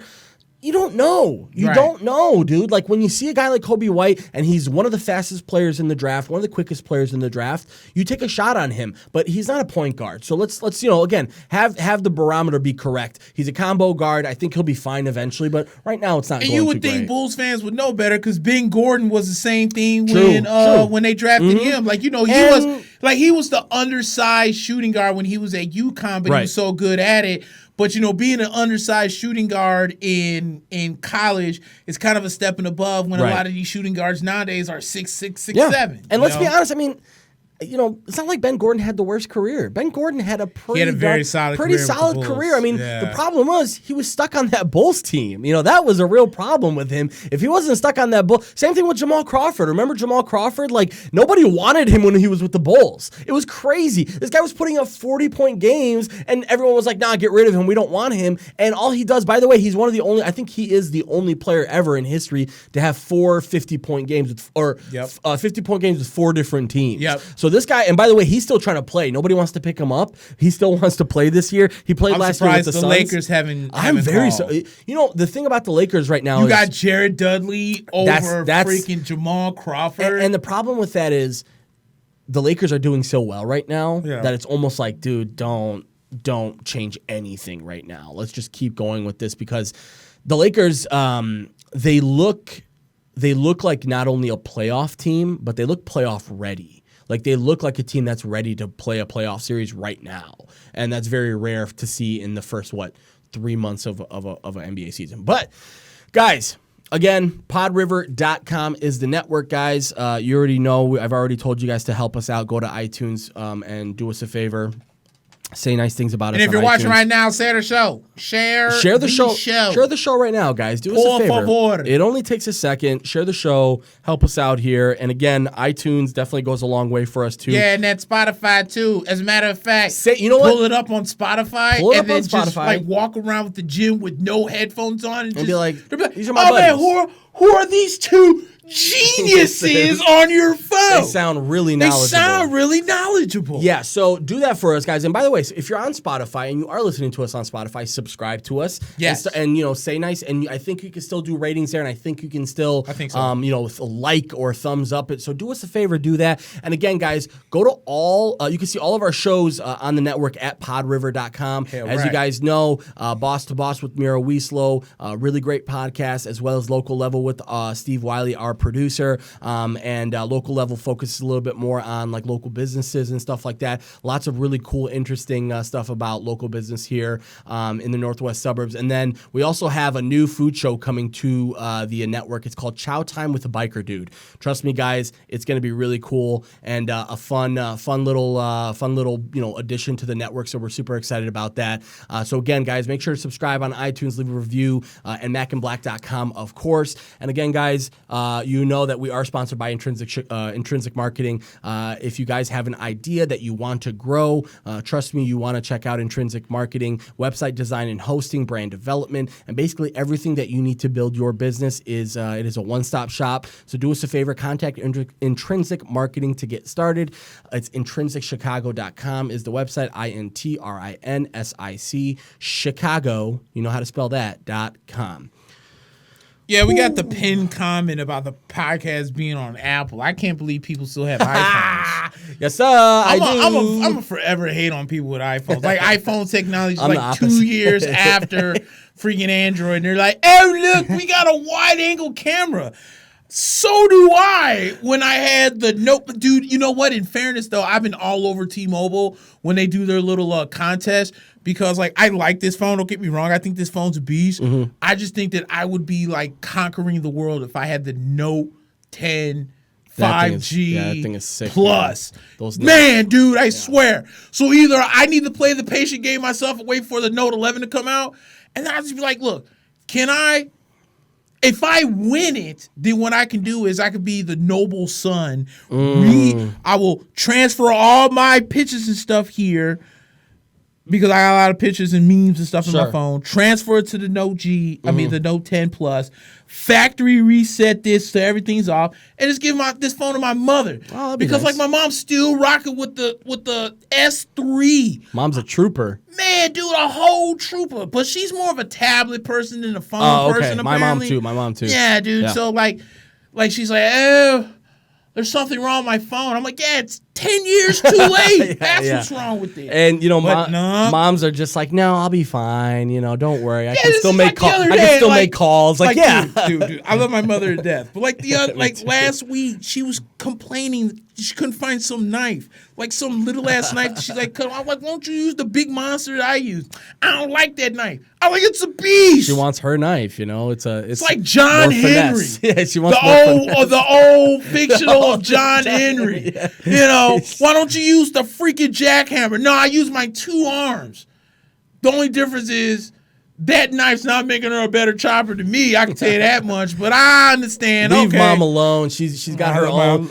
She's got her own. Strategy, in fairness, dude, like I be trying to fight that stuff. So I'm like, Mom, like, can we just theoretically meet 2019 real quick? I feel like we're still stuck in the 2000s, and then I just be like, you know what? I'm gonna go ahead and not fight this battle. We'll just stay in the 2000s. I stopped fighting that battle a long time ago. Man. You just gotta accept it and say, you know what, Mom, I love you. So I swear, that's enough. That's all you can say at some point. So, all right, you know what, Mom, I love you. So all right, cool. It comes down to freaking. Stan says that AEW sucks. Yeah, dude, has it been bad or is it a storyline thing or is it just a wrestling? It's a storyline thing. All right, here's what it is, right? Like, when you watch NXT, it's great storylines. The wrestling is really crisp. There's really no boring moments, right? In AEW, I think they try too hard with the moves. I don't feel like it's fluid. And then, like, the announcers be like, okay, NXT has Mauro Ranallo. I love him. Yeah, a lot of people know he did really Strike Force. He does some boxing and stuff really like that. Good. He's with NXT. Where with AEW, they brought back Jim Ross and Tony Schiavone. That would have been cool in like 2005 20 years ago. Yeah. It would have been nice to. Dude, 15 years later, like Jim Ross is old and there's a reason why they let go of Jim Ross. Like that guy, he was tough to listen to. He's put in his due. So why like AEW couldn't find better guys to call matches? Like, come on. Dude, I think for some reason, I don't know what it was with Jim Ross, but either he ran out of money or something, because after he left the WWE, he was doing stuff with the Sooners. He was doing stuff with like a bunch of other things. And he's got his own podcast. Yeah. So, and the thing about him is I get it. He's a staple when it comes to wrestling. But, dude, at some point, sometimes you got to pull the plug on people when they can't pull it on themselves. You know what I'm saying? Right. Like, when you got guys like, and I'm gonna catch flack for this, but, Al Michaels. This guy is getting towards the back nine of his career, right? And what I would say is he is a staple in sports broadcasting. But does that mean that Al Michaels should be employed for the next 10 years in broadcasting? Thank you. Al Michaels is always 5 minutes too late to the play. He's always missing blatant calls, mispronouncing names, missing names. It's a lot of times. And here's what I will say: Collinsworth is so good that he makes up for it in many ways, where Al will miss something and Colin will say something really funny and quirky, and you miss the fact that Al just completely fucking flubbed it, you know? Man, this is why we do a show together, because everyone keeps saying, Collinsworth sucks. No, he does not. I will give you the one time that I knew that Al Michaels needs to be done. Yeah. It was a game between Dallas and I don't know why this does this. It was Dallas and Philly. Yeah. And dude, this pisses me off. I hate when it says this. There we go. Dallas and Philly. Dallas Goedert makes a touchdown pass, right? He calls it Zach Ertz, right? He's the second. No. First, they didn't know if he got over the line. Right. When they were figuring out, Al Michaels is still calling the catch. Then when they got up and they both called it a touchdown and he celebrated, here's Al Michaels, and I'm not sure. I'm like, Al, they just called it. Are you looking at the monitor? Dude, they just called it a touchdown. Yeah. I'm like, you guys still got this guy employed? Yeah. Come on, dude. There's like a whole bunch of young cats, including myself. I know that I am much better at play-by-play than Al Michaels. Right. Let me get that shot. Then I will Skype or whatever's hot in the streets, because apparently Skype's dying. I will do this show every Saturday from wherever I'm at. Yeah. I will do the play-by-play, and I can tell you I will do a 50 times better job than Al Michaels, because this dude, he's old. It's just time. Him, Tom Brenneman, literally, Dick Stockton. These are all. Dude, Fox has like these 80-year-old. You know who's another one? Marv Albert. Albert. First of all, Marv Albert bit a hooker in her face, and people just kind of forgot about it. They're just like, yeah, all right, you're good to go again. And now, by the way, he's doing some of the best, like most televised games, and he's doing it with Chris Webber. Listen, dude, I don't want to hate on Chris Webber. Is this going to the L.A. Clipper Rocket game on Thursday? It is. So here's my thing with Chris Webber, right?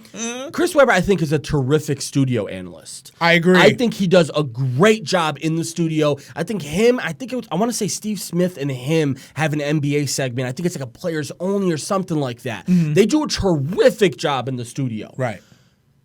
He is a terrible color guy.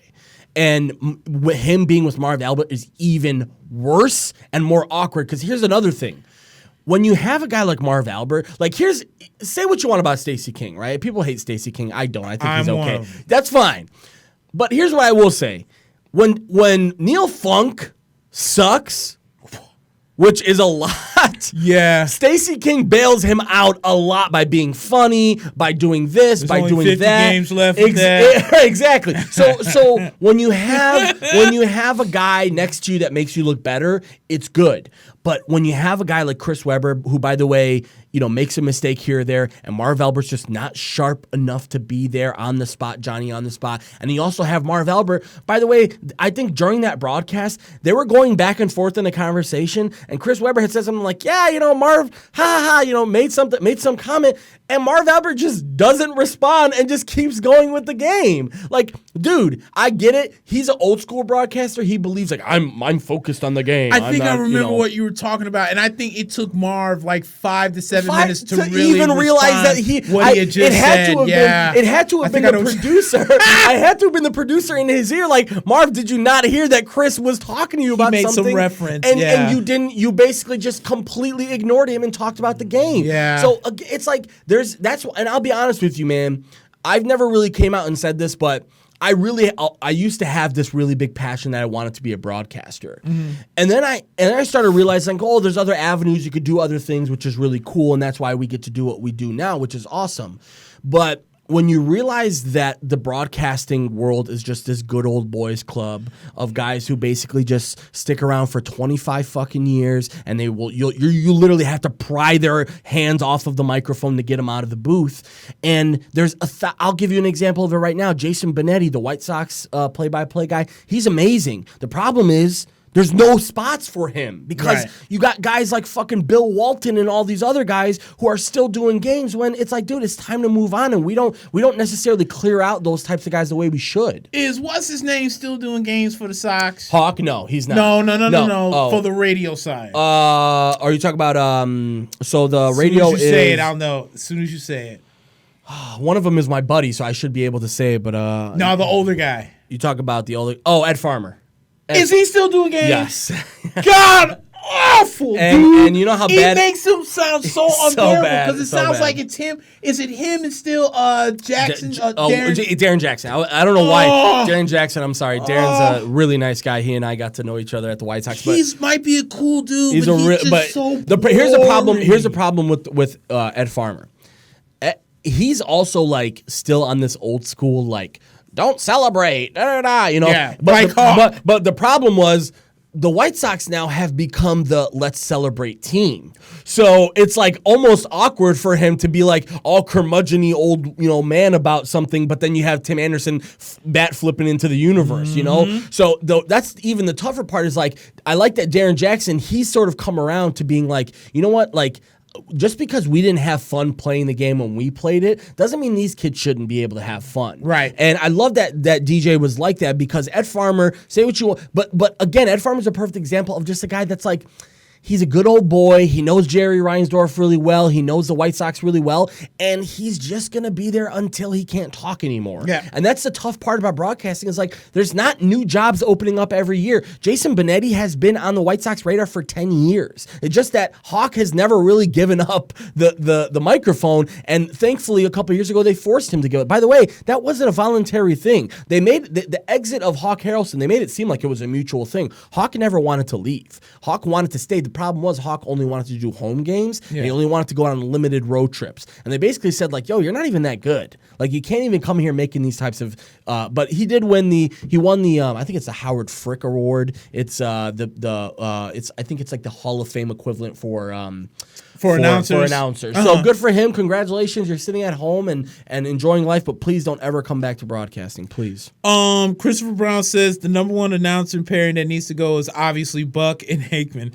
I've never seen a pairing of Green Bay kiss asses in my life. And by the way, can we talk about Green Bay for a second Sure. while we're transitioning into football? Because, by the way, guys, we didn't talk about it, but we did talk about it, but we didn't talk much about it. The Patriots did beat up on the Bills, so they went ahead and took that win. And it looks like right now we have San Francisco and the Rams still going.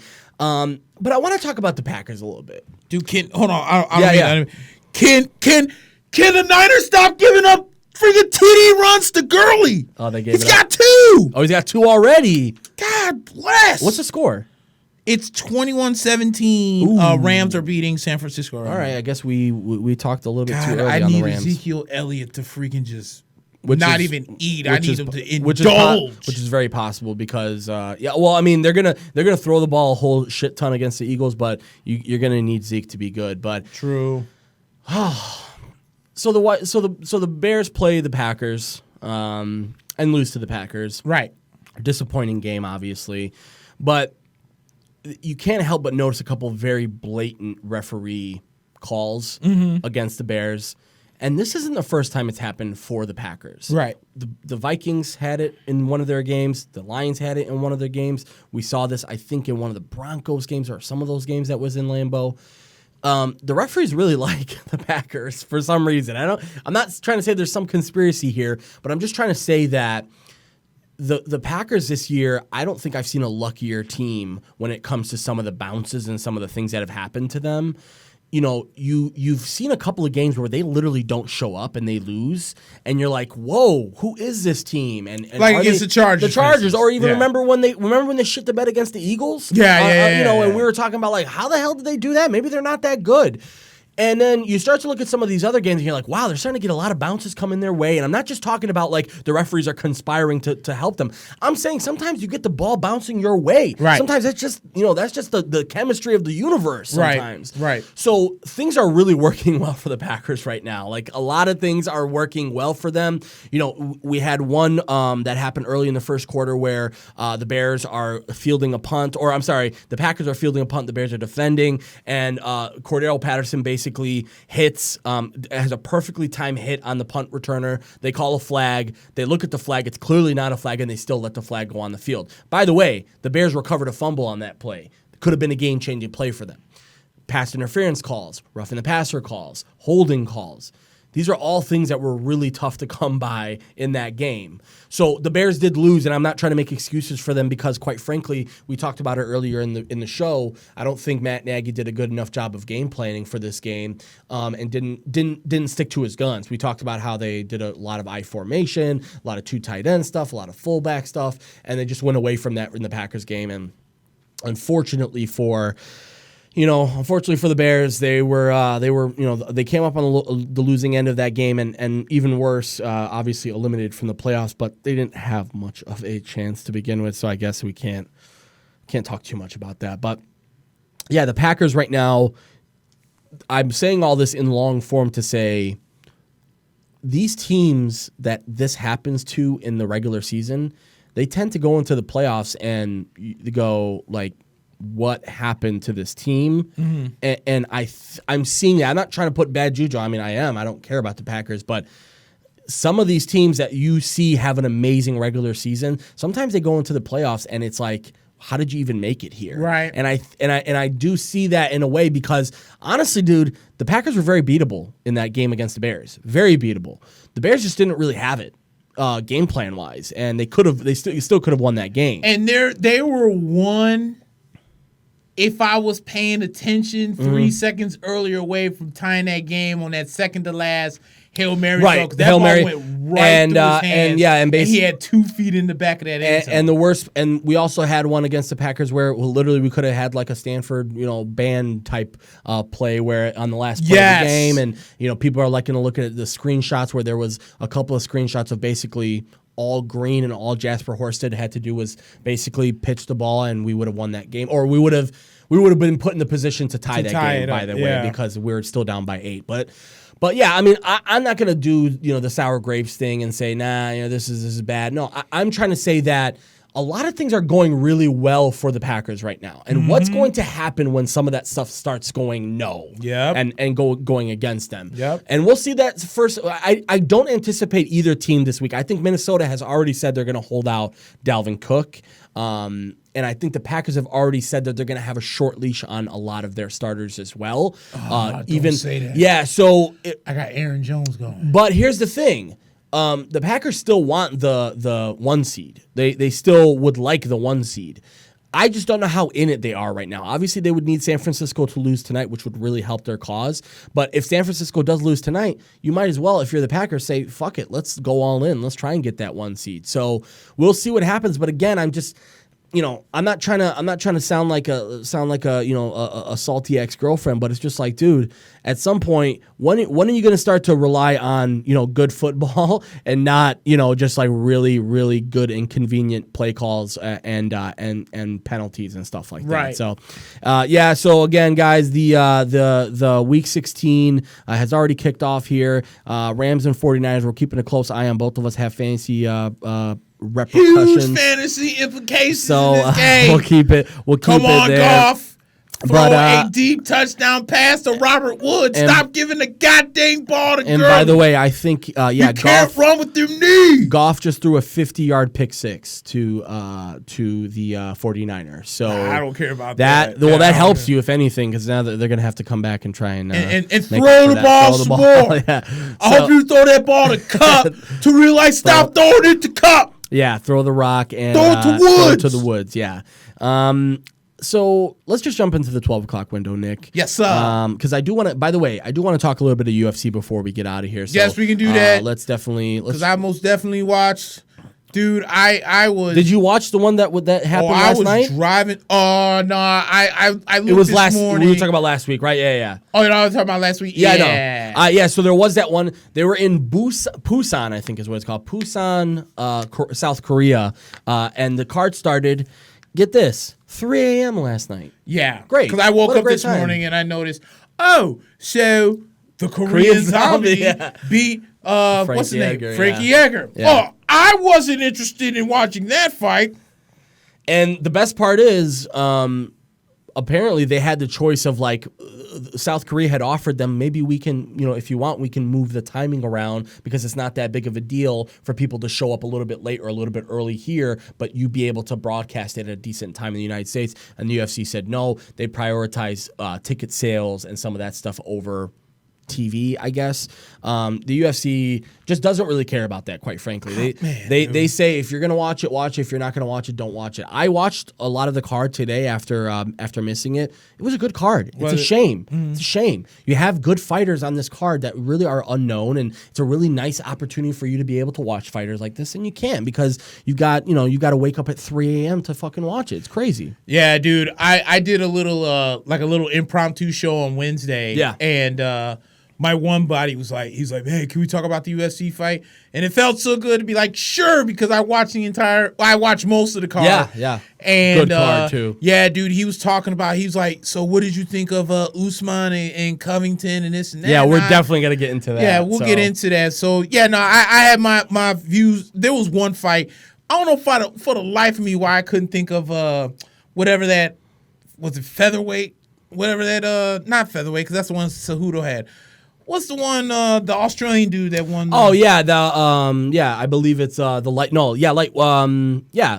Volkanovski versus Max Holloway. Holloway, I couldn't think of it. I'm like, dude, why can't I think of this man's name? Yeah, Holloway. Unfortunately for him, that fight didn't go his way. Volkanovski though just really came at him with leg kicks the whole time, and he still it's crazy because when he left the fight, he looked brand new on his face. He didn't take much damage at all to the face, and the judges still gave it to Volkanovski. They apparently just saw enough activity out of him. Well, we'll talk about that. Yeah. Let's jump into the 12 o'clock window tomorrow. So we got the Jaguars and the Falcons. Both are 5-9 teams. It's crazy to think that the Atlanta Falcons are 5-9. Yep. They start off in such a terrible position, and now they're in the position to win the next 2 games here.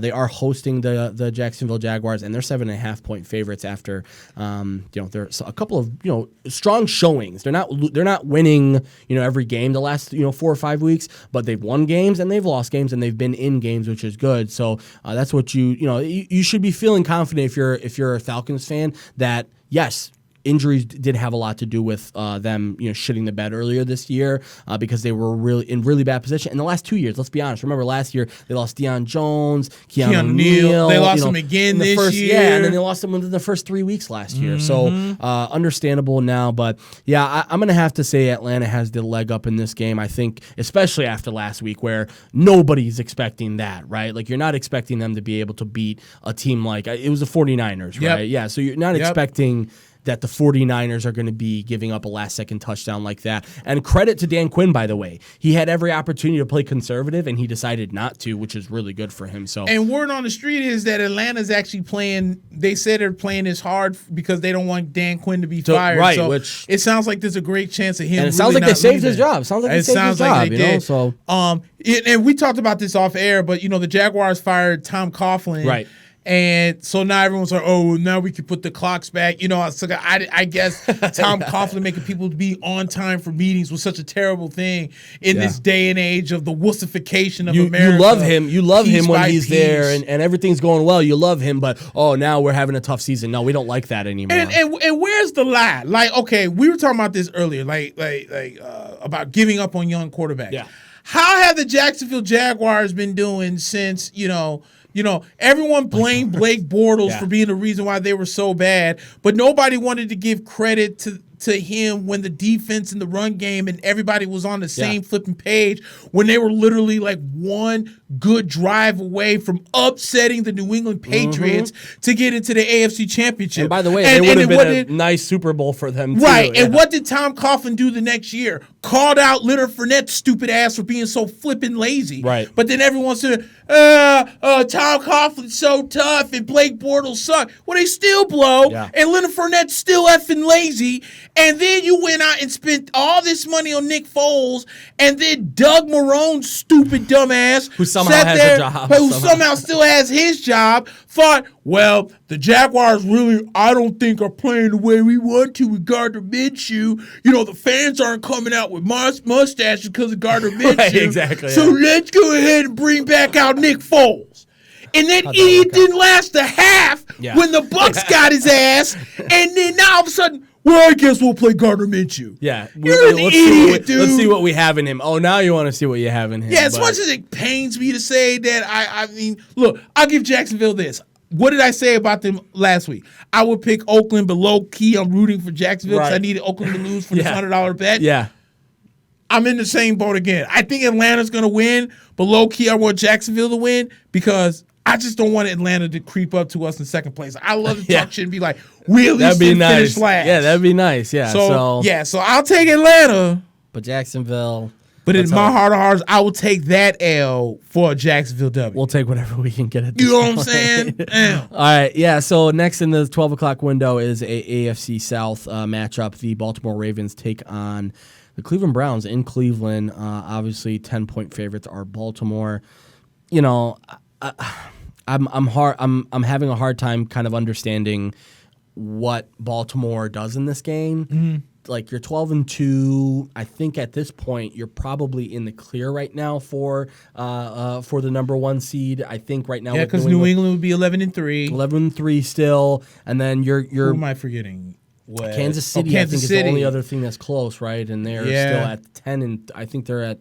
Yeah, let me take a look here. Look at where Kansas City is because Kansas City actually has the tiebreaker on Baltimore. So actually, unfortunately, Kansas City 10-4 right now. Okay. And then what happened was I think the Patriots. Yeah, so the Patriots went to 12-3 as well. Okay. So essentially, they do have something to play for. So pardon me, because I was thinking if they don't have anything to play for, why fuck around? Why fuck around? You know. Yep. So the Browns here hosting Baltimore.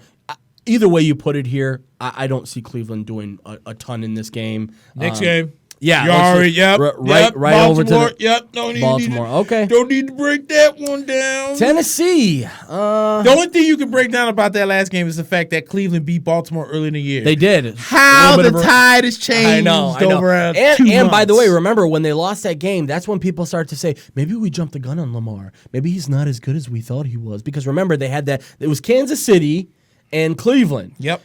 Both teams, I think that Baltimore would whoop right now, and we'll have a chance to see that tomorrow with one of those teams, Baltimore versus Cleveland. Yeah, both of us take Baltimore in that game. It's like Chuck Liddell going back to beat the guys that beat him, but you just want to hope that that other guy isn't Quentin Rampage. Right, exactly. Yeah, exactly. You don't get more brain damage. Yeah.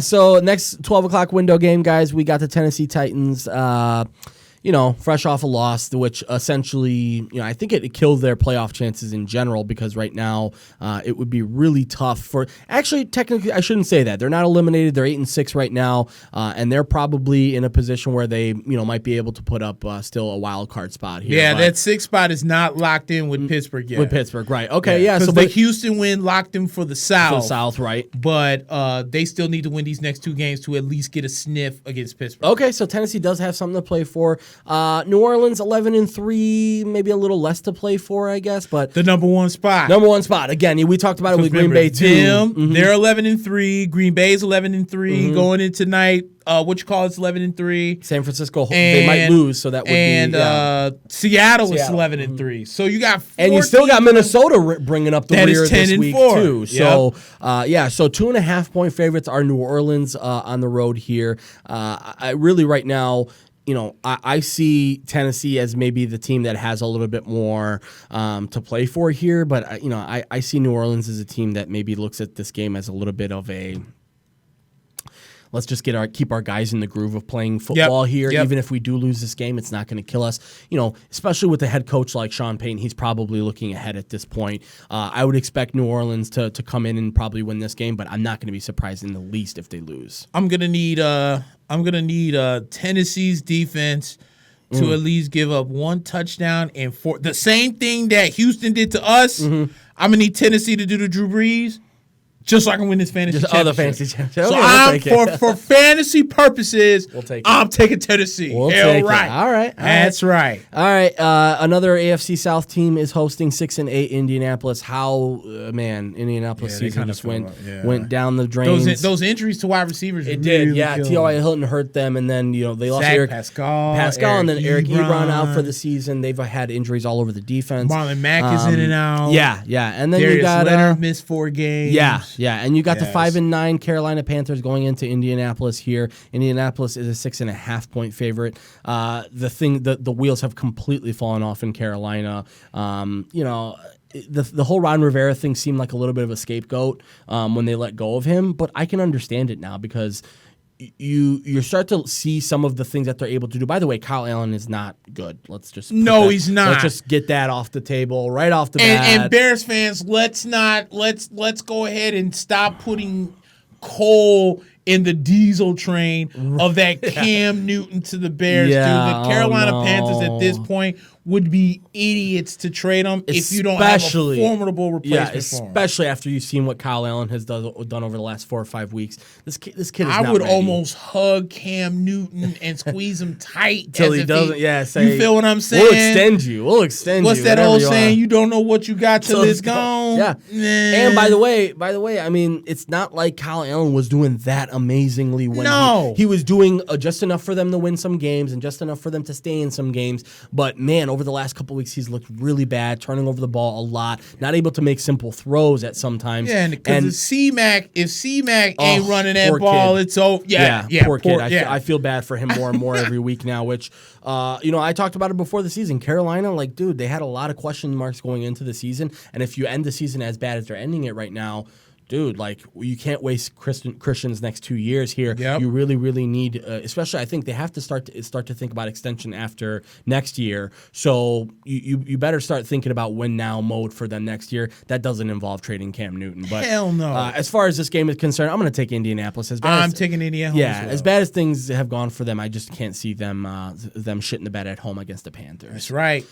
The battle for the number one pick is still intact, and the Cincinnati Bengals are going to be in Miami and trying to strengthen their lead with a loss. It's the 1-13 Bengals against the 3-11 Miami Dolphins that we talked about it in weeks past. They've been really impressive in some instances when they have no business being in some of these games. And Brian Flores, I think on both of us has been, he's grown on both of us, I think, in that way. Yep, and I like what he's doing. Again, the question for me, because as I mentioned last week, we're coming to my favorite time. I freaking love draft time. Me too. I love doing little first round mock drafts and seeing who's going to get drafted, whatnot. I'm still, even though they've been doing it for years. I just don't like this 3-day breakup. That we're doing the first round. I actually really like the 2-day one because you can get through 1 through 3 in one sweeping motion. Yeah, dude. And then boom, you could just worry about 4 through 7. Yeah, but Sunday you know how it is. The attention and the money grab. The NFL's got to do something. Especially what they're doing with the whole Draft Town thing, which needs to come back to Chicago ASAP. Yes, please. ASAP. Please. And it never should have left us in the first place. Exactly. And by the way, I heard there was a disaster when they went to, I think it was Nashville this year. Bro, let's talk about that for a second. I heard it was a disaster for them. Hey. How'd that work? When you do a bachelorette party, why don't you check your schedule to make sure that there may not be an NFL draft? Or giant Don't events. be stupid and be like, I didn't know why all these people was up in here. I'm down here in Nashville to have my bachelorette party. The NFL's done ruined my bachelorette party.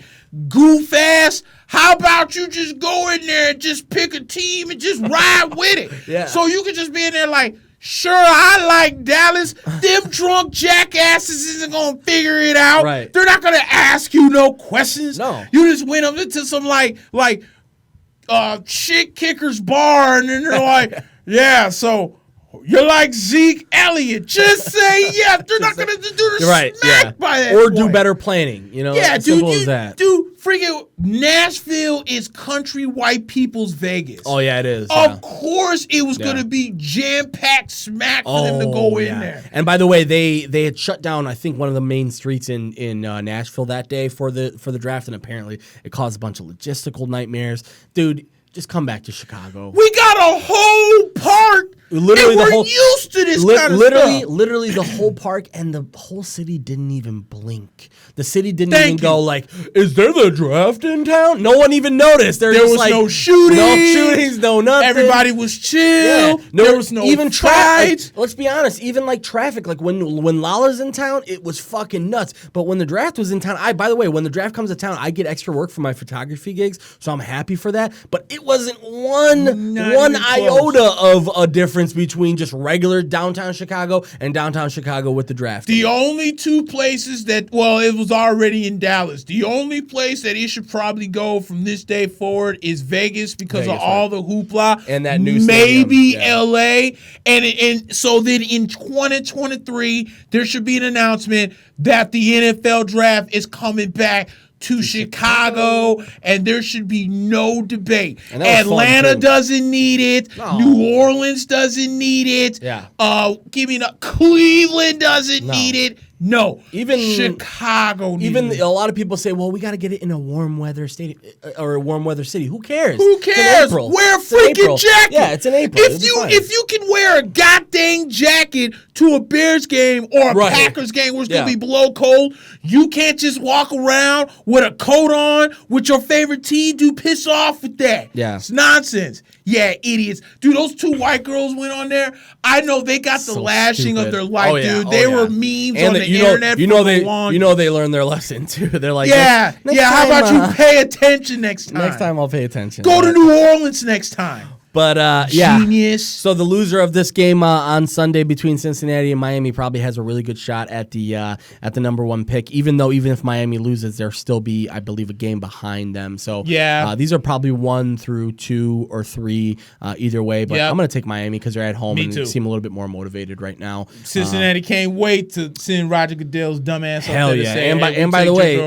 the way, AJ Green's was healthy and he just was like, nah, I'm not going to play. I'm good. I'll be fine. So great he's not chance he's not in Cincinnati. No, and by the way, they're also talking franchise tag with him, which he basically said, all right, if they want to franchise tag me, that's fine because he knows he's going to get piz aid. But I mean, how long can you play that game with him? And is he that good? Like, is he that irreplaceable where you pay, I think it's the average of what the top 5 in the position are paid, right? Which is going to be ginormous this year or next year, by the way, because of the new contracts over the last 2 years. Right. Good luck with that one. Yep. But, we'll take the Dolphins in that one. Another one, if you have the Steelers defense in fantasy, you are in very, very big luck this week because the New York Jets are hosting the Pittsburgh Steelers, and that's one of the prime matchups of the week for defensive and special teams guys on fantasy. Pittsburgh is a 3-point favorite going into New York. New York, they're 5-9. They found a way to win games over the last couple of weeks. Specifically, one against not against the Ravens last week, but the Bengals and the Dolphins, and then the Raiders as well. They beat up over the last 3 or 4 weeks. So. Yeah, I have a hard time. Believing that. Even we talked about how Duck Hodges isn't anything. Isn't that great? Yeah, no. But I still think right now he was a cool 2-week story. Yeah, really nice story. And by the way, it was cute while it lasted. The whole duck hunting thing. Okay, let's give same thing with Gardner Minshew. That was fun. Let's move on. Yeah. But yeah, we both talked about it before the show. It's time to start giving credit to Mike Tomlin. The dude is really putting in work when it comes to, This man went from fire him, time to fire him, to all of a sudden, man, this is a genius. I love this freaking guy. Terry Bradshaw. I know. I love it. We had to fire Mr. Steeler himself. Yeah. Now all of a sudden, I tell you what, boy, that Mike Tomlin guy. Don't ever let him go. Jesus, give me a break. And by the way, I mean, to be fair, guys like us and even like regular guys who were watching football, they watched the first 5 weeks of that team season and were like, man, that's not looking good for them. And they made the Minka Fitzpatrick trade. They almost doubled down on it. And next thing you know, now they're 8-6 and find themselves in a position for the playoffs. So by the way, if it wasn't for Baltimore this year, they probably would have won the division. I'm with you on that. I'm with you on that. That's kind of crazy. But at the same time right now, I have Pittsburgh.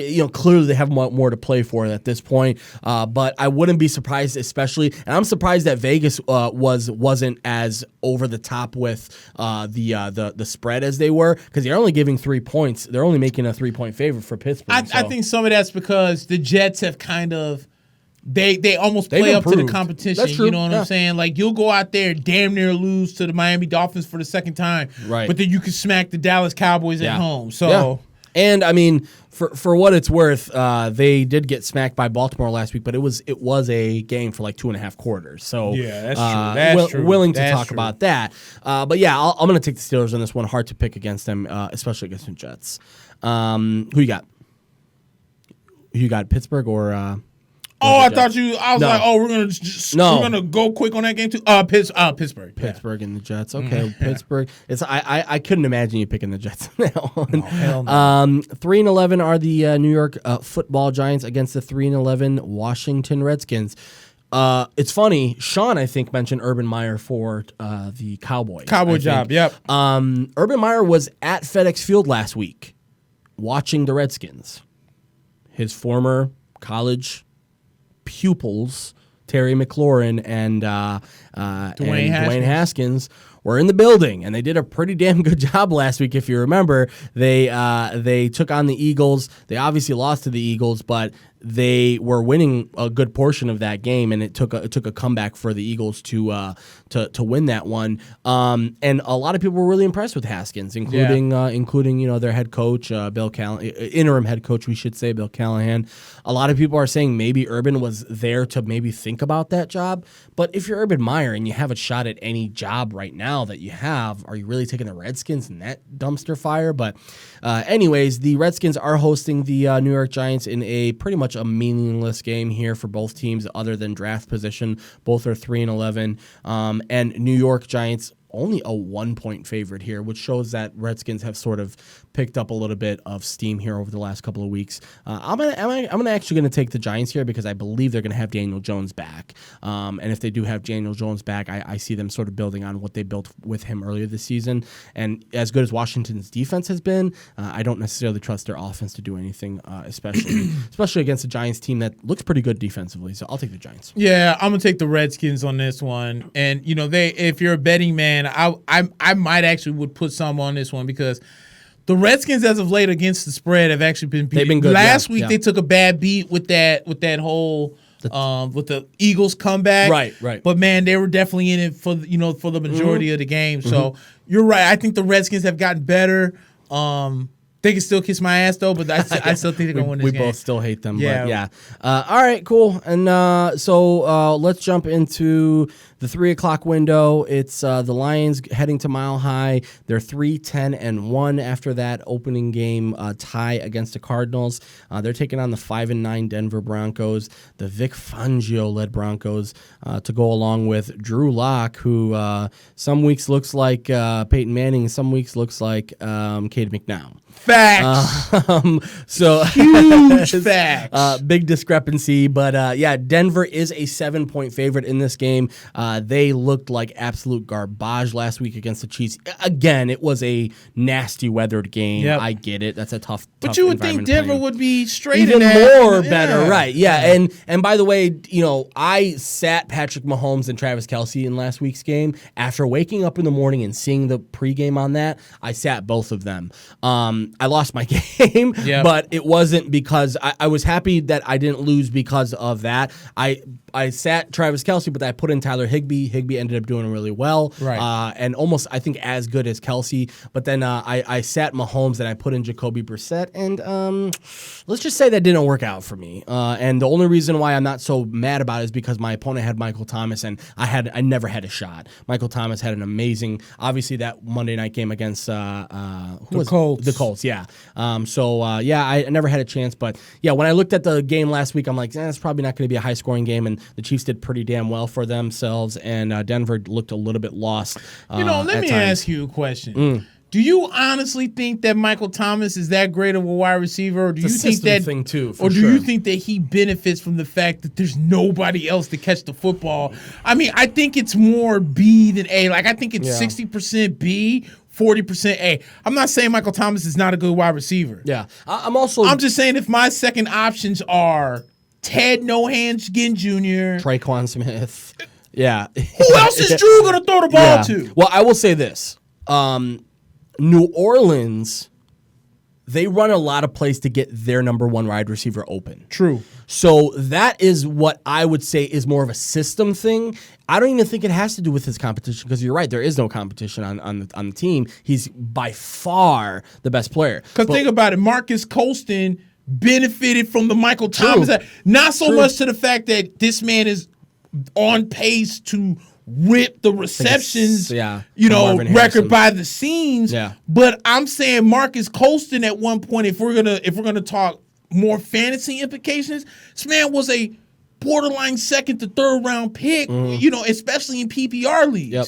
You know what I'm saying? Yep. So that's why I'm asking, again, I'm not trying to downplay and say that Michael Thomas is garbage or anything. But who else are you going to throw to? I agree with you. If Taysom Hill is only catching passes here and there, and Jared Cook's 50, and Ted Ginn has speed and but no hands. And they don't use Cook as much as I think they should, too. It's and weird. Alvin Kamara hasn't really been coming out of the backfield to catch passes. He's had an off year this year. Because Latavius Murray is more or less taking his shine. And they don't throw the ball as much to him as they used to. They used to throw the ball a lot to Kamara, and now, again, what I see as just an observer of the games is that they run a lot of plays to get Michael Thomas open. Yeah. A lot. Like a lot of rub plays, quick slants. Like that game against the Colts, he wasn't doing too much crazy shit. Right. Running slants here or there, running a couple hitches here and there, a couple goes here and there. Other than that, dude, they're just basically throwing the ball to an open receiver every single time. And a lot of that has to do with Sean Payton. But yeah, I would be interested to see. He probably wouldn't have been able to be able to catch that many balls if they had, let's just say, a serviceable. Even if they had like a guy like Danny Amendola, let's just put it that way. Seriously. A guy like Danny Amendola would have stole a good 40 to 50, catches from him this year alone. So, but yeah, again, to jump back into the games, guys, 5-9 Denver Broncos. I'm going to take the Broncos in this one facing the Lions. I just don't see the Lions. And they're talking about bringing that Matt Patricia is guaranteed coming back. Yeah, and good luck with that, man. Good luck with that. As a Bears fan, hey, you knew that was coming. Have because fun. they're going to use the injury as excuses why they were so bad. And also because, again, everybody thinks that they're getting the next best thing when they go after New England Patriots coaches. Coaches, yep. And every single one without fail has come to either just this guy's an average coach or this guy sucks. Yep. The only guy I'm willing to maybe even put into the category that he has a chance to be special is maybe like a Brian Flores. That's it. That's all I can really see. It. Patricia, I'm not a really huge fan of. Nope. Even his defenses aren't that great. Even when they go struggle. White struggle. Dude, and Romeo Crennel, he got a shot with the Texans for fucking almost 5 years. He got demoted. One minute you're head coach, and next minute Bill O'Brien's why don't you just call the plays? Yeah. But yeah, so we'll more than likely see a lot of bad Lions play for the rest of the season. And a lot of people are talking about whether or not they're going to bring back Matthew Stafford, too. I mean, they have to at this point. You have no other choice because you paid the guy that contract. But I read something that was saying Detroit fans are starting to think maybe we should, move on. Because you and I have said it ad nauseum. He's an amazing fantasy quarterback, but what has he done in the NFL that makes you think that this guy should be kept around? And I remember when the flip-flop that is Colin Cowherd swore up and down that you had to pay Matt Stafford that contract extension. He was like, "Oh, you got to give him a blank check and pass because you don't pass up a time." Dude, this man's been to the playoffs twice, and hasn't won either one of them. No. The freaking Detroit Lions have not won a playoff game since 1992. It's crazy. That's so crazy. You get what I'm saying? That's so crazy. So to sit here and say, "Oh, Matthew Stafford's this once in a lifetime talent he hasn't done jack squat." And especially, I mean, let's just say this, right? If the Lions lose out, they would be at 3-12-1. That might give you a top 4, maybe 5 pick if you're lucky, if you're super lucky. And let's say, okay, we all think Joe Burrow right now is the consensus number one, right? Yeah. But obviously we know a lot of things can happen between now and April. Let's say you have a quarterback of the future available and you're the Lions. Do you pass up on that because Matthew Stafford is this amazing quarterback? Good luck. That's all I'm going to say. If you do, good luck. Because we've talked about it before. I think it's perfectly fine to sit a guy behind him, and I think that might be actually the best option moving forward. Is even if you are going to bring him back, sit somebody behind him because at this point right now, if he comes out next year and he's having you guys start off 1-4, 0-5, something like that, you have to have other options available to you right now. I'm with you on that. Can't put all your eggs in that basket. I wouldn't be shocked. I would not be shocked if Detroit went down there because I don't know, dude. There's some good running backs coming out this year. Yeah, But man, at the same time, dude, it's just like there's not a lot of Josh Jacobs guys out there, right? There's not a lot of guys. But I'm thinking like, where does Detroit go from here? The defense when healthy, it's not that bad. But I'm looking at them offensively; they could use some line help. Here's a team that could have used some line help last year. You went with. Was it T.J. Hawkinson? Yeah. Like you thought the tight end was your biggest downfall? Right. Like you really don't need receivers because I think Kenny Galladay is very underrated. I think Marvin Jones is really good. You clearly invested in Hawkinson, so clearly you see him. So do you go and try and find you a replacement for Stafford? Do you look at Hubbard? Do you look at not so much Hurts? I don't know. I don't know why I think that his stock's gonna fall. Me too. And his size. Not a lot of people are talking about his. Yeah, a lot of people are talking about his size. I just don't think he has NFL size. I'll be honest with you. I know Kyler Murray is sort of like breaking that trend a little bit, but I just don't think Jalen is ready to take on the type of physical toll it takes at quarterback. I may be wrong about that, but anyways, I think both of us will take the Broncos in that one. The next 3:00 window game, we've got the Los Angeles Chargers 5-9 taking on the 6-8 Oakland Raiders. In another 2 games, they will be the Los Angeles Raiders. They'd be Las Vegas Raiders. Las Vegas. What did I say? Yeah, Los Angeles. Sorry, Las Vegas Raiders. And by the way, that stadium looks fucking amazing. And the Bucks playing Las Vegas next year. That stadium looks fucking bananas. By the way, not to take it too far off the topic, but John Jones and Israel Adesanya, apparently they've been talking that maybe it'll be Vegas in 2022 is what they're thinking. I know. Are they going to fight at catchweight? No, they're going to. So apparently, John right now, by the way, has his eyes on the heavyweight division. Right. He's already, because the problem is he has this fight against Dominic Reyes coming up at light heavyweight. After he beats Reyes, there's no one left. Right. And what happens is you obviously have Israel at the middleweight. He wants to really defend. He wants to defend. He doesn't want to be a player in the game that just comes in and takes the belt and goes to this division and this, then gets the money fight here. He wants to defend his belt 3 or 4 times. Mm-hmm. So what he's saying is I'll defend this middleweight and then I'll either come up to lightweight or I'll come up to heavyweight. We'll figure it out. But he's confident that it's not a size issue right now. I was originally thinking there's no way he'd be able to make it size-wise. He apparently is saying that it would only be like a 10 or 15 pound jump. Which, if it's that's not bad at all. You can make that happen. No. So, apparently, again, Israel Adesanya, he's a guy who calls out his own destiny. He said that he was in Vegas for the fight at the T-Mobile Arena, and he said his hotel room was facing the construction of the Las Vegas Raiders Arena. Yeah. And he said he just saw it. He said, yep, it's going to be us, 2022, me versus John Jones. So, we'll see about that. We'll put it on paper right now here on Mack and Black so we can look back on it in a couple of years and see if he was right. Yeah, so we can make that fight. I would love to make that fight happen. Trust me, especially because again, I don't think Dominic Reyes is that sexy of a matchup. No, trust me, Dominic Reyes. I'm not trying to disrespect him. Really good. He's had a nice run of things in the light heavyweight division, but there's no one left for John Jones. Who's the last person Jones fought that busted his knee? Yeah, it's that dude Mahete Santos. Yeah. Mahete Santos. And I like him, but he's going to be out the next almost year. Yeah, that's what I was going to say. Like, I want to see him fight. I'd like that rematch. I'd like that rematch. Yeah, I'd like that rematch. See what, because I know you and I argue this. I thought that he beat him a lot more than he wanted to give him. And I'll be honest with you, you aren't the only one who thought that. There's a lot of people who know what the fuck they're talking about better than I do, who said that they thought Santos was a lot closer to winning that game than a lot of people were giving him credit for. Again, the problem here's on one leg. Here's the problem with John Jones.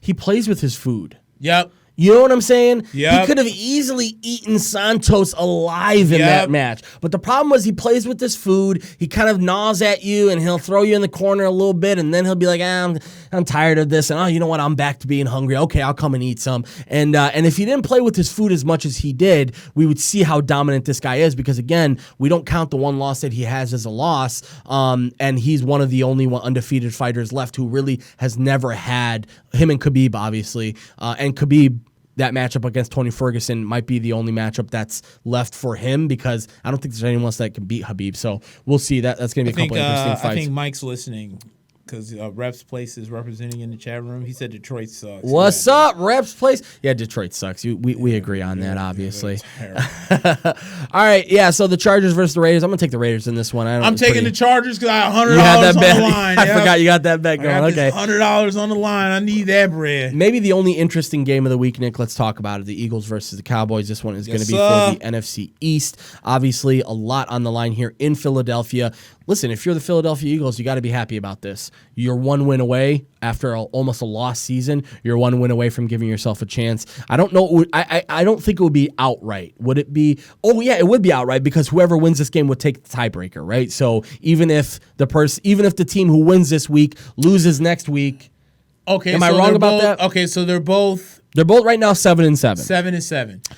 If Dallas wins, they would win it outright. Okay, because they would own the tiebreaker. Because they beat them already. Early. Okay. Now, if Philadelphia wins, if Philly wins, they would have to win next week just to maintain that. Because technically, I don't know how the first game of the season is the tiebreaker for what happens. So then, because then why play the next game? It's not going to mean anything. Yeah. But yeah, dude. So this actually, So basically, the NFC East. If Dallas wins, they didn't grab the East by the balls. Mm-hmm. If Philly wins, then their grip is making the balls turn blue before they bust. So that's basically how 2.5 point favorites are Dallas. The worst way of trying to put it. That's the way it is. 2.5 points favorites are Dallas, and I'm gonna be honest with you. I like Dallas in this game. The reason why I like Dallas in this game is because I just think Philadelphia's defense is terrible. You know, I just have a really hard problem. I know that they're okay against the run, but that secondary is so bad right now. Yeah. And with Dak, I think here's the thing I think even with a strong defense, Ezekiel Elliott can still eat against his defense. Yes, sir. Then, on top of that... 3 TD. That's what I need. That's what we need. Yeah, we'll get that. 3 TDs. But then on top of that, even if you do all have 60 Zeke, yards. We'll take that. And if Zeke can eat against them, then really all Dak has to do is just pick his spots here and there, right? So that's the thing I want to see. How much maturity does Dallas have coming into this game? Because technically speaking... As a coaching staff? Yes, great question. They should be the one coming in with the cool-headed, we actually are the ones, we fucked up and we've let go of our lead, but you know what? We're the better team. We've proved we're the better team. All we have to do is go out and execute. But the problem is when you have Philadelphia, who again has been able to win themselves a couple of games against some good teams and some not so good teams, they always end up finding a way to win the game that they need to win, right? So Philadelphia, sometimes you wonder if Philadelphia is just kind of like working on all, sort of this hope and prayer, and I don't think that always works. So I'm going to take Dallas in this one. I think Dallas just has more firepower right now. And then if you go on the opposite side of the ball, dude, Philadelphia still doesn't have a wide receiver that can catch a flipping football. Yeah. You got Deshaun Jackson still out, Elshon Jeffrey's hurt, Nelson Aguilar's hurt, Zach Ertz, whenever he feels like he doesn't want to be lazy, he'll play. Mm-hmm. Dallas Goedert's not as good as Zach Ertz. So Carson Wentz, and then you look at the run game. They're obsessed with Goddard. To a little bit of an unhealthy thing because you have a Pro Bowl tight end, but you've got this guy who you put him at wide receiver at sometimes, and he's not good enough. He's not that good, No, he doesn't have the speed. No. He can't beat corners. Are you kidding me? And he can't beat some safeties. Right. Like, I wouldn't be shocked. Like, Sean Lee is like one good step away from being hurt again. And I bet you Sean Lee can say, if Sean Lee can stay with you as a tight end. Right. Just stay a blocking tight end. And Jalen Smith would eat him alive too. Oh. As bad as Jalen Smith has been, he would eat him alive. So yeah, I'll take Dallas in this one. Me but too. You know, I'm gonna have a hard time. Remember 3 60-yard TDs from Z. We'll take that one. We'll take that one in a heartbeat. Yeah, the Sunday night game is not going to be that exciting. It'll be the 11-3 Seattle Seahawks at home against 4-9-1 Arizona Cardinals. Arizona has looked. That's not the Sunday night game. You know what? I'm sorry. I always do this because of my ESPN thing. 3:25 game. I forgot. And by the way, why didn't they flex out the Bears game? Because it's y'all. That's why. Maybe it is. They like us. The third largest market in the world. They're not flexing You're y'all right. out. You're right. I didn't even think about that. Yeah, because we had a raffle at my Christmas party, and I was telling everyone, well, don't think that this is going to be 720. It might not be 720. And all my bosses looking at me like, what the fuck are you talking about? I'm like, yeah, we might get flexed out. Next thing you know, we lose the game, and we still didn't get flexed out. They're like, fuck it, we'll take the money from that one. But yeah, sorry guys, 3:25 the Seahawks. Mahomes on Sunday night. You want to flex that out? Let me talk about that. So yeah, I'm going to take Seattle in this one. By the way, Seattle is 9-point favorite at home. Playing? They're playing the Cardinals. Oh yeah. It's going to be a tough one to make a case for the Cardinals for. How many graphics are we going to see in the Sunday night game of Mahomes, Watson, and Mitch Trubisky? Over under. I'm gonna go 10. I'm gonna go 10 over under. Is that where you're setting the bar at? Yeah, at 10? I'm setting it at 10 because they can't fucking go 20 seconds. I'm gonna go under, but slightly under. I'm okay. say like I set the bar high. I set the bar high. Yeah. Because by the way, you can't go talking about Trubisky without talking about that anymore. Facts. Now. That's true. And then on top of that, it's like, you know what, dude? Nobody wants to mention that the fact that Mitch Trubisky played 1 year in college and these other guys played multiple years in college. And by the way, they played at better programs, and by the way, they played at more pro-ready programs than Mitch did. So, the Sunday night game, I'll be honest with you. But you can't tell Bears fans that because you guys should be we need 14-0. We need Taysom Hill. And you need Taysom Hill, and let's go get Jalen Hurts, and let's sit him behind. Oh my God, this guy's only 20 flipping three. Don't get me started about the guy at my work who spent 25 minutes of my lunch break talking to me about how we should have traded for Cam Newton. And this guy, by the way, doesn't know I have a podcast or that I watch sports that much. And I'm just listening. Sometimes as a guy, you ever just listen to somebody talk about sports and you're like, I'm just going to listen to him. I'm not going to say anything. And you're just like, this guy thinks he knows what he's talking about. That's not even the worst. It's the fact that everyone else entertains it. Right, and they're like, you might be right about that. And you keep continuing the conversation. Yeah. And like, you know when someone's being a legit smart ass to them, and you know when people are actually asking questions or trying to have it back and forth because... Yeah. Dude, they're really having the back and forth. Like, there's no sarcasm in the questions. No, there's not. No. And this guy was legitimately talking about how Cam Newton in this offense, even in this system, we could have slipped him in game one and we would have been a 12-win team. I just looked at him and said, yeah, maybe. Just that's all you can. Sometimes, say, dude, especially when I'm at work, dude. If you catch me on the right day, you can say anything to me. Yeah. I'll just be like, yeah, you're right. You're like, yeah, dude, I'm gonna kill you. All right, man, cool. Nice to meet you too. Yeah, because I'm not really trying to do that. So yeah, that was one of those games. But yeah, when it comes to the game itself, I imagine that we're going to be playing from behind the Bears will, and I imagine we're gonna pass the ball a lot, which you need. Yeah. So, but I would be happy to see David Montgomery have a good game, but. Part of me wants to say I see a shootout in the fold because again Kansas City's defense is so bad. But I'll be honest with you, Kansas City's defense has looked a little bit better, especially like since the New England game. I know they got a lot of help from the refs on that game, but you know what? I'm gonna go ahead and take the Chiefs in this one. Yeah, no, I like Kansas City too, but I don't know how confident I am because the Bears can come in and shock folks at the same time. Oh, and you know what? Sunday Night Football and what the fuck am I talking about? Nationally televised games, the Bears always overachieve. Yep. Always. So you might be right. You mean like the Dallas game? Dallas game, even let's go back even 2 or 3 years. There was games where when we sucked ass, but we played on Monday Night Football and somehow we win. I don't get it. So I'll take Kansas City. Who are you gonna take? You got Kansas City in that one? Yep. All right, cool.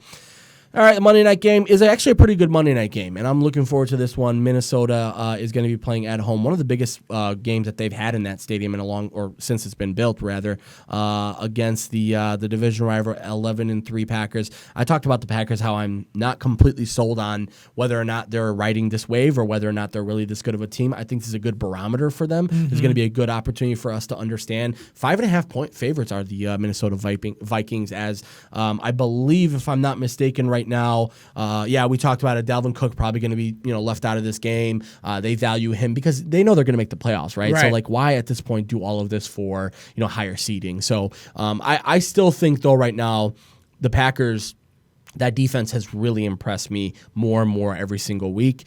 I see them, especially with no Dalvin Cook, really focusing on Kirk Cousins. And when you focus on Kirk Cousins, you're able to get to him. So I'm going to go ahead and take So here's the question we have to ask. Okay. Which 0 column gets filled? Will it be the one loss because Minnesota has not lost a home game all year? Or is it going to be Kirk Cousins' first win ever on Monday night? I forgot about that. Something has to give. Something's got to give. All right, cool. I think it's Minnesota's home record. I like Green Bay. Okay, yeah. We both are in alignment on Green Bay for that one. Before we head out, let's talk that Covington-Usman fight. Yes, sir. So the Usman fight happens. First of all, amazing fight. Let's just put it out there. Great fight. Kamaru Usman is a fucking beast. Monster. I loved his strategy coming in. I had him losing that first round. I'm with you on that. And I thought he won every round after that. I'm with you on that. Apparently the judges didn't think that. The 3 judges had it 2-2, 3-1 Colby, and 3-1 Usman. To me, this is just a glaring draw. Technically speaking, whoever would have won the 5th round would have won, because again, with the 3-3 going there, it would have been basically tied. So whoever won the 5th would have won. And clearly, let's be honest, people who are saying that was an early stoppage, you probably don't understand why that was an early stoppage, but also, Usman would have won the fight either way if it went to decision. Yep. But let me just to explain a little bit more as to why a referee stops in at that point. Not because he's knocked out. You guys have to understand the referee's job, and we said it when the Nate Diaz fight with the doctors, right? Mm-hmm. It's their job to protect the fighter. Right. The fighter isn't there in their best interest. Right. The fighter is there because they are a fucking fighter, and they're going to just stay in it. And listen, as much shit as I want to talk about Colby, I don't like him. I don't like the shtick that he's done. I don't like who he's become. That guy is a fucking tough dude. Yes, man. he is. He broke his jaw in the fight. I believe they said it was either in the 2nd or 3rd round. It was in the 3rd round. And we know the fight. We know the punch that it was because you could see it on the tape that literally his jaw almost comes apart. Jab. And he fought through it. And let's be honest, he had some pretty good rounds in 3 and 4. It's not like he lost them by a landslide or anything like that. So as much as you want to talk shit about Colby Covington, you have to give it to him. The guy is a tough motherfucker, and he's a good fighter. Yep. I'll put it to you this way. He is a ginormous problem for any guy that goes in there against him. I will say, though, that Kamaru was more prepared. Mm-hmm. I think Kamaru, and let's be honest, Kamaru said what he was going to do. He said, I'm going to take this guy 4 rounds, beat the shit out of him for 4 rounds, and in the last minute of the 5th round, I'm going to put him out. And that's exactly what he did. Let's be honest. What he did. So he called his shot, and I have to say, Kamaru, congratulations to him. Colby, he got a lot of shit for this, but a lot of it was deserved. Mm-hmm. Let's put it to you in this way because you're a big wrestling guy.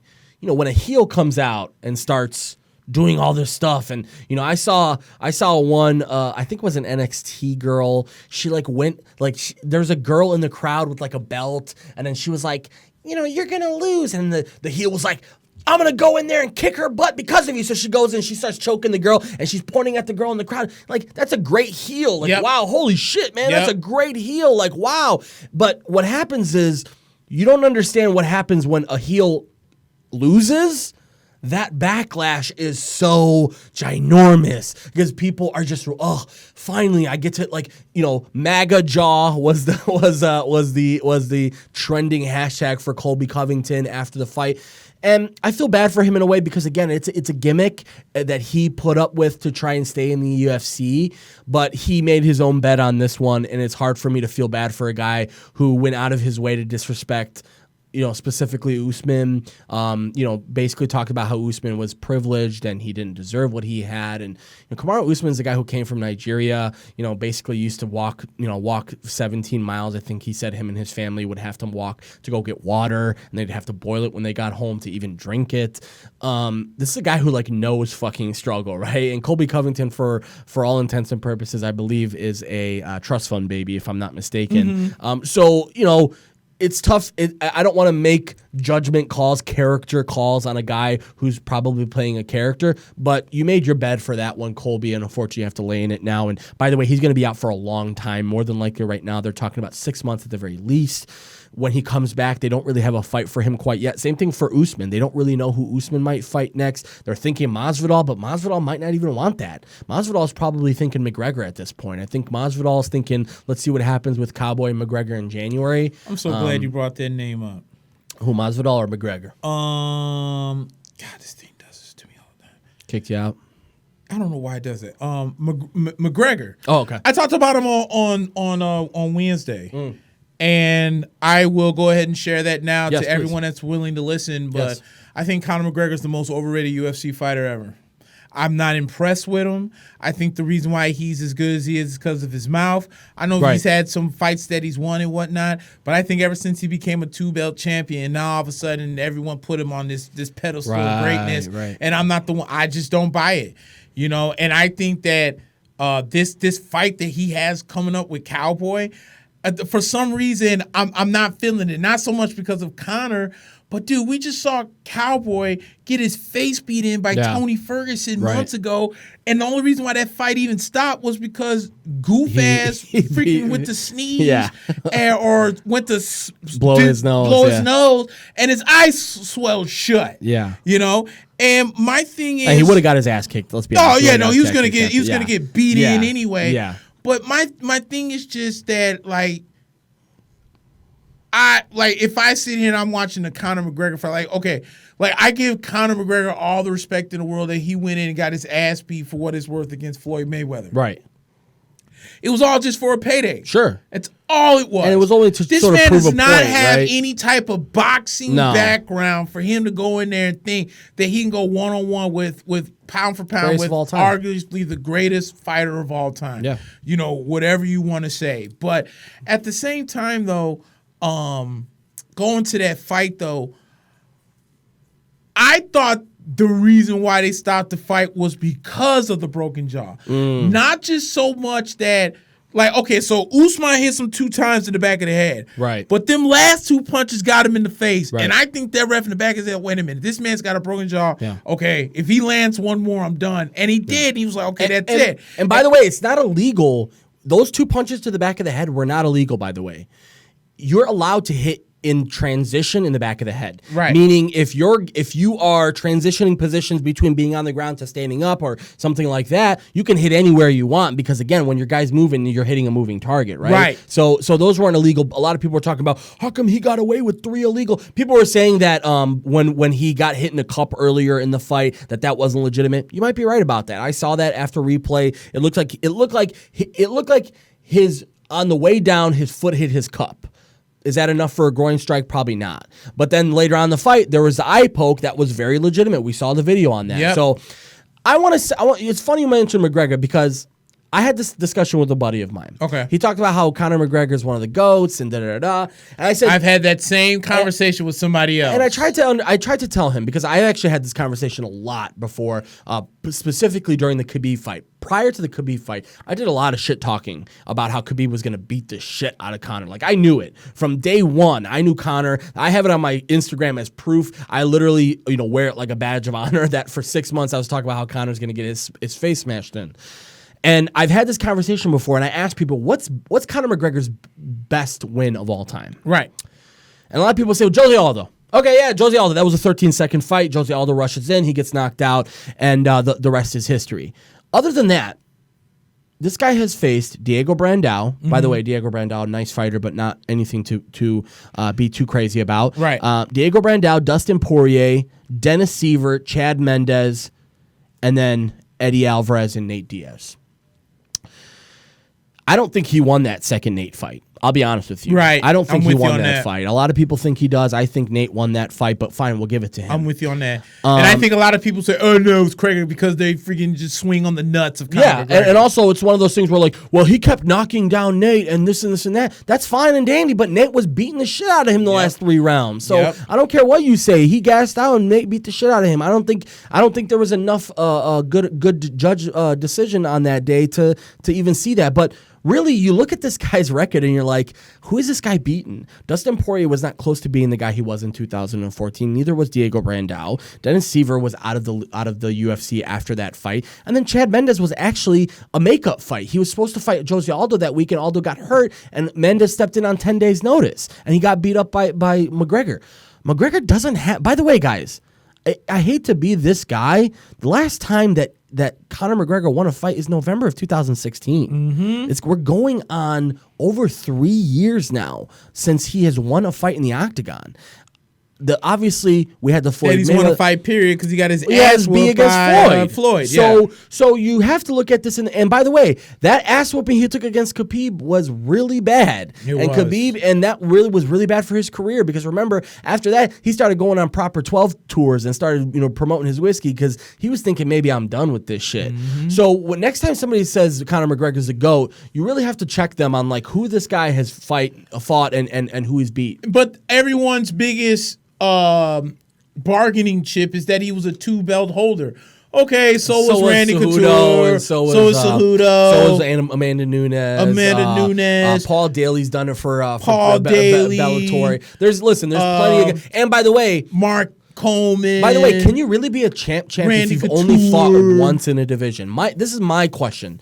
Can you be a champ if you've only fought once in that division? For example, Henry Cejudo. Let's be honest. He saved the flyweight belt. They were going to get rid of it after that, and he decided that if I win this, then you guys should keep the division around, and they did. He saved that division. Good for him. But is Cejudo, by the way, he's ducking a lot of people now. Now they're saying he wants to fight Jose Aldo. Jose Aldo just came off a loss. I'm not sure why he's thinking about that fight. Right. He had to relinquish one of his belts now. Yep, because they're like, yo, you're not defending it, so what are we going to do here, right? So same thing. I just think the whole belt champ thing is kind of like a distraction. If you're paying attention, you should know that it doesn't really matter. I'm just very interested to see this fight in January with Conor and Cowboy because everyone's counting out Cowboy right now because they don't really know who he is. Yeah. And most of these people who watch Conor are casuals and don't really understand that Conor is not facing he's not facing Dennis Sievert or Diego Brandao anymore. Oh, yeah, no. He's not facing no slouch. No, I'm just saying, based on Cowboy getting his face beat in by Tony Ferguson, his chances are really slim. Yeah, I'll give you that. But I will also say that this is a perfect fight for both of these guys, I think. I think Conor needed a fight before Khabib or possible Nate Diaz fight. But now, apparently more than ever, Jorge Masvidal said, I would like to beat up on this dude, and I would take it over the belt.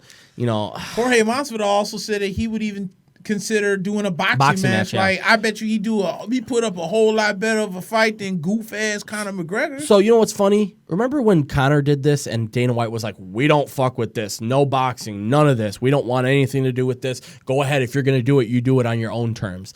Now, Dana White and Floyd Mayweather have gotten together on boxing promotions. So now Dana White's able to get a bag now out of this boxing thing. Dude, so now you have Francis Ngannou who's talking about moving and doing boxing. You have I would love to see that. I would love to see that too, because by the way, they did officially make it Rosenstruik, the guy who beat the shit out of fucking Uberim, is officially going to get that fight with Ngannou. So that is going to be a really nice fight. Really, and that's what I say. Good. But I like what this kid did. This kid Rosenstruik. He's a relatively unknown guy, and only person that nobody wants to call out is who? Francis Ngannou, right? So you know what? I'm going to come in and make my name, and I'm going to make my paycheck on this guy. Good fucking luck. We'll see what happens. But yeah, apparently that's going to be I think on one of the April cards. So we'll see. But there's a lot of cards. By the way, this morning's card was the last card of the 2019. So we won't see another card. PFL has their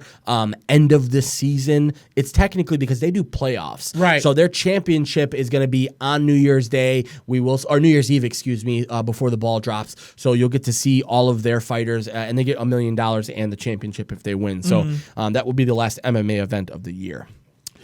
Yeah, dude. And then we had the Nunes, Durandamy. What is it? Jermaine Durandamy. Thank you, man. I was blanking on her name. GDR. That's what we're going to call it. Yeah, because I'm sure going to forget his Durandamy. But and wow, what an impressive performance by Durandamy. Bingo. That's why I'm glad you went with that, because I said this on Wednesday. I said I'm not trying to necessarily hate so much on Nunes, but she did not look impressive. No, she didn't look unbeatable. I said the only thing that stopped Durandamy is that her takedown defense is not great. Yeah. If Nunes would have stayed or would have kept that up, she would have got her ass knocked out, because Durandamy got some really good hits on her. And think about it. Amanda Nunes for so long has been dominated. She dominated Rousey. Yeah. She dominated Cyborg. Yeah. She dominated Holly Holm. But when you're Durandamy before, she's dominated Durandamy before. Right. Yeah. But now you're going on the second round, and this woman's coming in with a little bit more confidence, and she knows you now.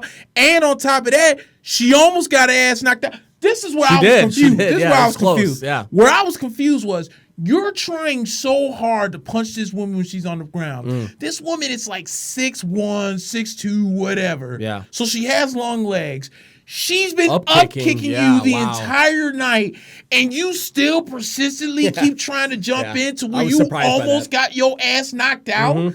Like, so whatever the game plan was for Nunes, it almost cost her fight. Yeah. So when she went and took the belt, you notice when she took the belt and she ran around, it wasn't as happy, because I think she knew, I got lucky that this woman has no takedown defense, because it's a great chance I would have lost. She's a career kickboxer. And by the way, Ariel Helwani reported that I think they said that after they did the calculations, Amanda was probably close to 20 pounds heavier than Durandamy on that night, just simply because the way that they cut is so different. Durandamy doesn't have to cut at all, and Amanda has to cut a ton. So once she cut her weight, she was able to gain all her weight back after the weigh-ins, and basically she walked in 15 to 20 pounds heavier than Durandamy, and it was very apparent that at every takedown she was getting to Durandamy pretty heavily. But you're right, Durandamy put up a really nice fight. I think she did a good job. A lot of people are talking rematch now.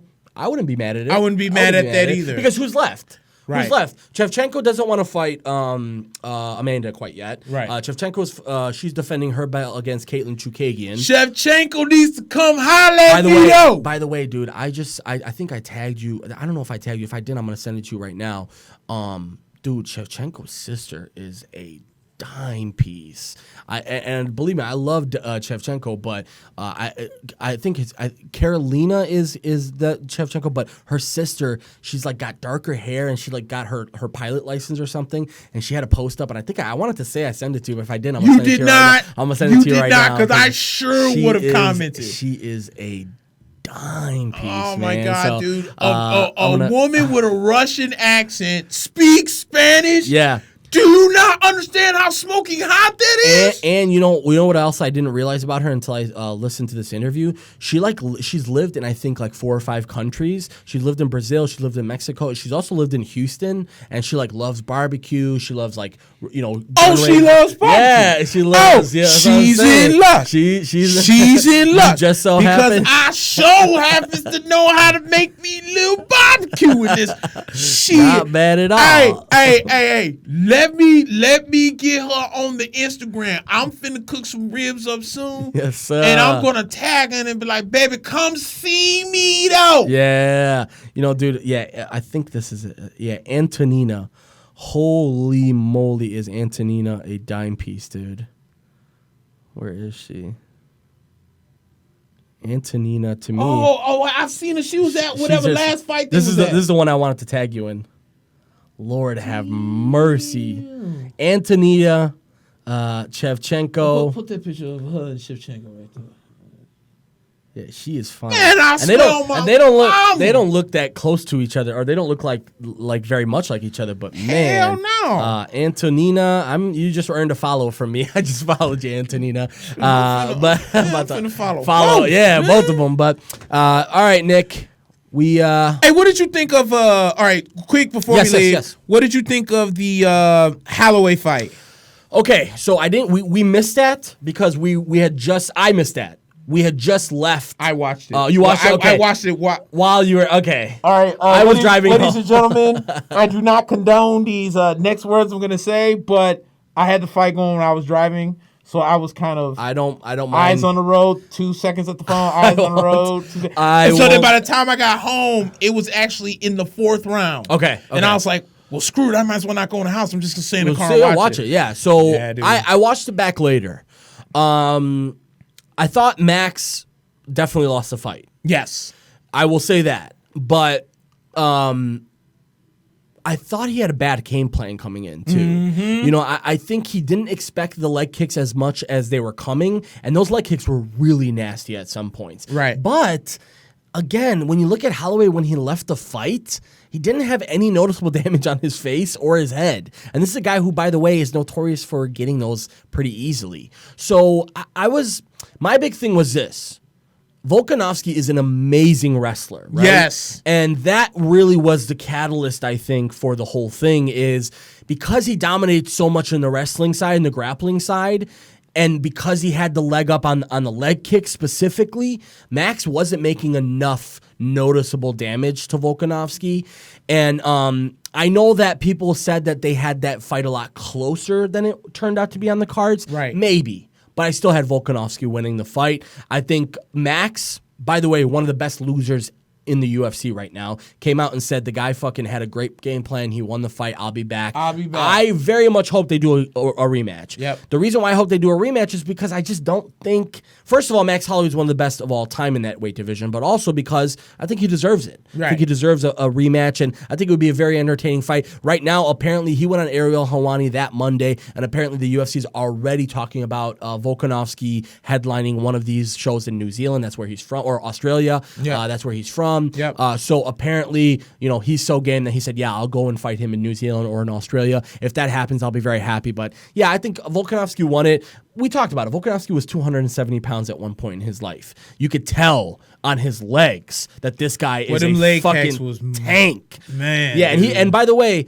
shout out to Max because he apparently wasn't that hurt. His legs weren't that hurt. But when you were looking at someone digging some of those kicks into the calf and into the shin, into the knee at some points, I was like, how is he even walking? And apparently he was all fine. So I would have no problem with a rematch in that one. Yes, sir. And then I think the Aldo fight happened while we were doing it. Yeah, and this is my thing about the Aldo fight. We watched the Aldo fight, and when the decision happened, you saw how surprised Aldo was and how happy Moraes was. Usually that means that there was the wrong decision, right? Like you can tell right there. I went back and watched the fight again, and I was very much in the same thought process of pretty much everyone in the MMA world. I think Aldo won that fight. Yeah. I think Moraes, what happened was Moraes won the first round. Mm-hmm. Aldo won the second and third, but Moraes had a nice 2 minutes ending of the third round. Yep. So they decided to give him the fight. Yep. I didn't think that was right. I thought Jose... Oh, and by the way, they fucked me because remember how I told you I had my DraftKings? Oh, yeah. So all of the rest of my fighters won that night. I won $45. If Aldo would have gotten the decision that night, I would have got $1,000 out of that fucking thing. So go fuck yourselves, judges. Go fuck yourselves, okay? Because I had two fighters on my lineup that nobody had. So when they won, I automatically got jumped to the top 40. Then I had Volkanovski winning, which a lot of people didn't, and then I had Nunes and Usman. Mm-hmm. So when that happened, really, I looked at it, I'm like, oh, I won money. But then when I started to do the calculations on what I would have got if Aldo would have won the fight, I would have been in the top 4 or top 5, and there was $1,000 purse. So, you know, I don't want to sound salty, but I'm a little salty. Man, all right, you know what? I gotta get in. I gotta get back in my DraftKings. Man, dude. Yeah, my buddy got me into it. DraftKings. I never done FanDuel. My buddy got me back into it on a $2 game. I won the $2 game, and I've won $76 since then. So I have like 40 in my purse, but I only use them on $1 games. The reason why I only do $1 games is because sometimes you can get like $40 or $50 payouts out of that. So I do $1 games, and it's working all right for me. It's not working too nicely tonight, I don't think, but I did have a couple of guys, especially in the football. I'm not very. Here's my thing. I got a couple of dollars, especially since I didn't find that Christmas sweater. Oh, okay, yeah, we definitely have some spare money now, but yeah, check it out. Check it out. Shit. And by the way, if you're gonna have a party, guys, and I understand, it's cute to have a Christmas sweater party, ugly sweater party, but if you're gonna have a party, just have a party and let people come over. And I'm not speaking for anyone in particular here, but, I just went to a Christmas party for my work, and like everyone's like, "Where's your Christmas sweater?" I'm like, "I'm wearing a sweater with red and festive little designs on it." I think that's good enough, right? Like, let's just focus on having fun in the party and not what I'm wearing, and there shouldn't be a dress code. So I'm gonna throw some subtle shots at people out there who want to say, especially when you know how hard it is to find for big dudes like us, for the big homies. Yeah, for big dudes like us, it's not easy, man. It's like finding a needle in the flipping haystack, man. Yeah. I couldn't find it, man. Yeah. Again, guys, mackandblack.com. Yes, sir. You know that we are PodRiver Network, podriver.com. Check out Local Level. Check out Boss to Boss. Check out the new food show we got. Check us out on Spotify. Check us out on iTunes. All right, guys, we'll see you next week. Peace. Deuce. That's right.